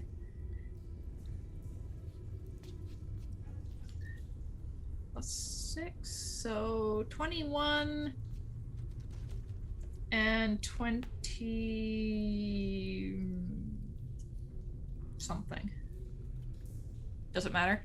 No, above a 20, absolutely not. Okay. So go I just ahead. didn't want to do the addition. Okay, and what is the things? It's a D6. All right, so rushing into the room, or rushing up to the room, Grug is going to reach down and hurl 2 javelins. 10 and 9 damage. All right, You 10 rolled and almost 9. nice. Is he aiming at the same one as you? Sure, Okay. might as well. Take one down. Beautiful. All right, that one is very, very grievously hurt at this point. Katerina, what do you do? All right, she is going to run up to the entrance of the room, see what's happening. So you can run in, or you can wait on the other side. You can't stop where Grug is. Okay, I'm gonna run in. Okay. Right there then. Okay. Okay. And she's going to target the one that hasn't been the other one. Okay, go ahead. She's going to wait. What are these guys wearing? They are wearing, it looks like leather robes made of some pale flesh. Okay, so they're not wearing metal then, are they? Not that you can see, no. Okay. In that case, that's going to change what I'm going to do. So you run into the room, and then? So I run into the room, and I am actually going to double stab the one that Callie just hit. Actually, is what I'm going to do. Okay, so do you have enough movement to get there? I'm just checking right now. You do not. It is 30 feet just to get to here. Okay. So wouldn't 30 feet be able to put me here?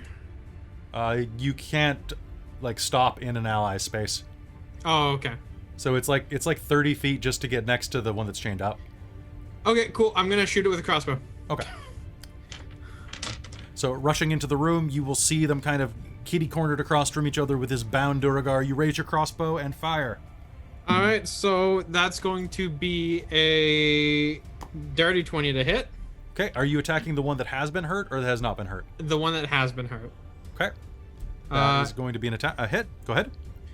Okay, and as she raises her crossbow up to take the shot, she pulls the trigger, and she lands 10 hit points worth of damage. Okay.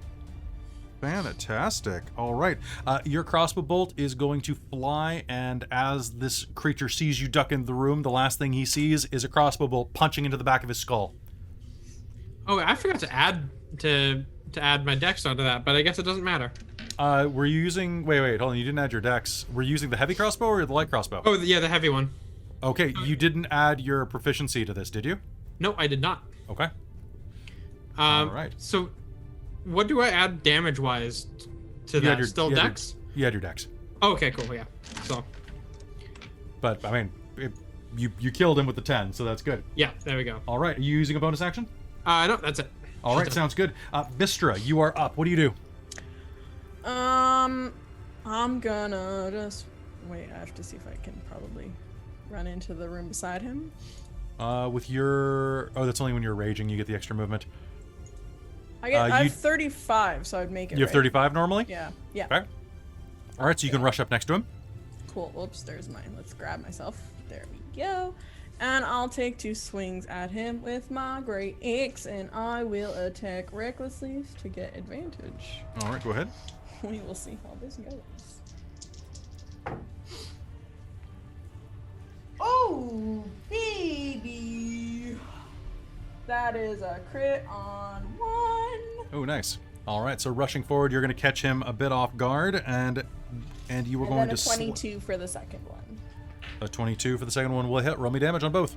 Cool. Where's my good D12? There's my good D12. Alright, so for the first one, that is a 7 and a 5 plus the 5. So that is 20. There's still time to power me up, chat. You can do this. 17 for the first one. And then that is max for the second one, which means that's also 17. Okay. Sounds 34 good. Points of damage, if my math Sounds is right. good. All right, so slamming into him, that is going to hurt a lot, a whole lot, a very whole lot. Well.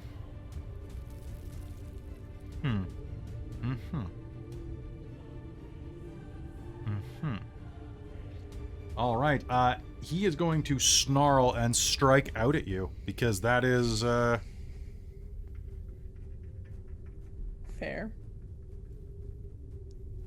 You're a raging barbarian, so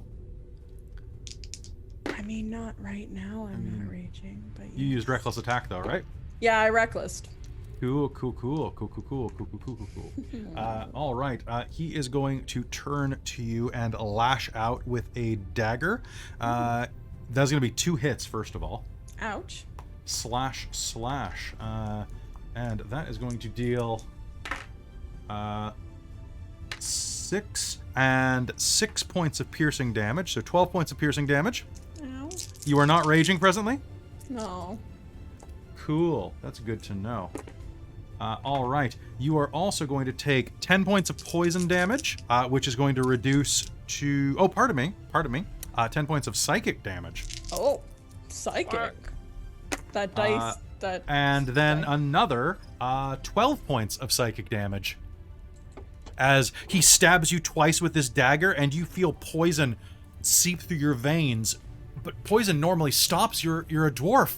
And yet suddenly a piercing headache begins to throb, and you feel your nose start to gush blood.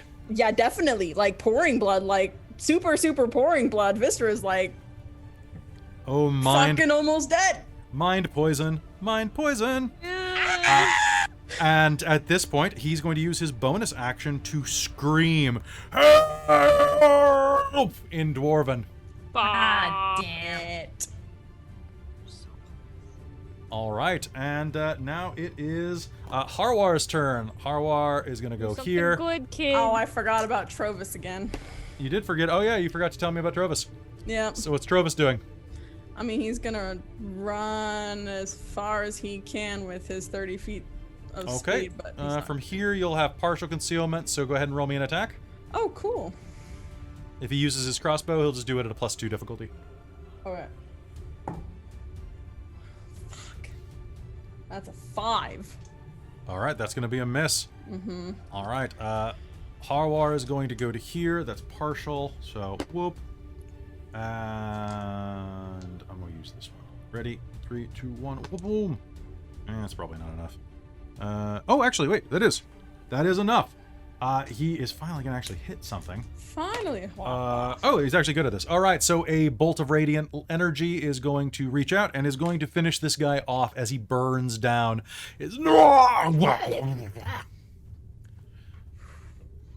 All right. The yell echoes through the stillness here. What is Jarthur doing? She is going to... Where the fuck is she? She's all the way back outside the room. I'm assuming she was kind of inching inwards. Yeah, I assume she... Okay, fucking... Everyone's in the fucking hallway. All right. As you take a moment... What's her movement? Hold on. She's got 30. As you move... She can get into the hallway, yeah. Yeah, I was gonna get her...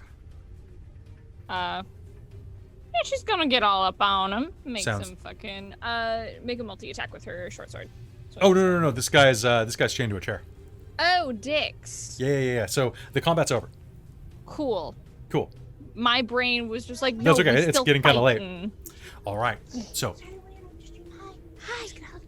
Hey, friend. Hello. I'm getting a hug from Carrie. That's fine. Hi, Carrie. Nice to meet you. I know you don't care. Yeah, but it's Carrie and she gets hugs. Okay. She's gonna try to fucking bust him out. Okay. In Dwarven, the one that's tied to the chair, blistered, she's covered with all of these burns, going to look up at you. I serve Grandolpha, she says in thick Dwarven. Xardorok was here. Xardorok is... And with that, you are going to hear the sound of a door opening in the distance. In the room behind you, the brazier, you hear echo through the room. And as you glance back over your shoulder into the darkened room, you will see the Illithid crawling toward the tunnel. You. And a greenish-gray bolt of energy launches across the room, and the Illithid is going to explode into ichor and bile. You hear bellowed from inside of the room as the one who can only be Xardorok Sunblight enters the temple behind you. And let's call game there. No! Oh shit! Well, we tried to save him. We sure did. We sure did that trying. I'm so dead. I'm rolling death saves next Monday, guys. Just FYI, right out the gate, I'm rolling death saves. Oh, were you unconscious? What? Were you unconscious? Did you go unconscious? No, but I will. One hit will throw me down. Perfect. All right. Guaranteed. Can I get the NPC hit points? Trovis is at? He's 44. Wasn't touched this game. Okay. Can I get, I know Harwar's. What's Grogheim's? Jarthra's still at 38. And Grogheim's at 24? Let me count it. Like, give me a second and stop interrupting me when I'm trying to count numbers. No, I won't. Okay, he's taken 43 points of damage. He has 67 total. Okay, so 43 points of damage taken. That means he's at 23. Cool. I'll keep that for next game. You're only down one NPC. No, it doesn't mean 24. 3 off 7 is 4. Oh, sorry. I was doing -3 for some reason, or -4 for some reason. Okay, cool. So he's at 24. All right, guys. So that is going to be it for this episode of Rime of the Frostmaiden. I'm gonna keep having to use the same damn image of Xardorok fighting you guys every episode because I'm only using the art from the book for those. So be sure to tune in next time. I think the episode's gonna be called Fortress Fallout at that point because you guys are gonna. Oh boy, this is gonna be a cluster. Oh boy. Oh no, guys, I'm so dead. It's going to be so good, but I hope you're going to enjoy it. Did you guys have fun even though it was a dungeon crawl? Dude, I love a dungeon crawl. So, I mean, not everybody does though, right? I enjoy dungeon I haven't crawls. done them in a minute.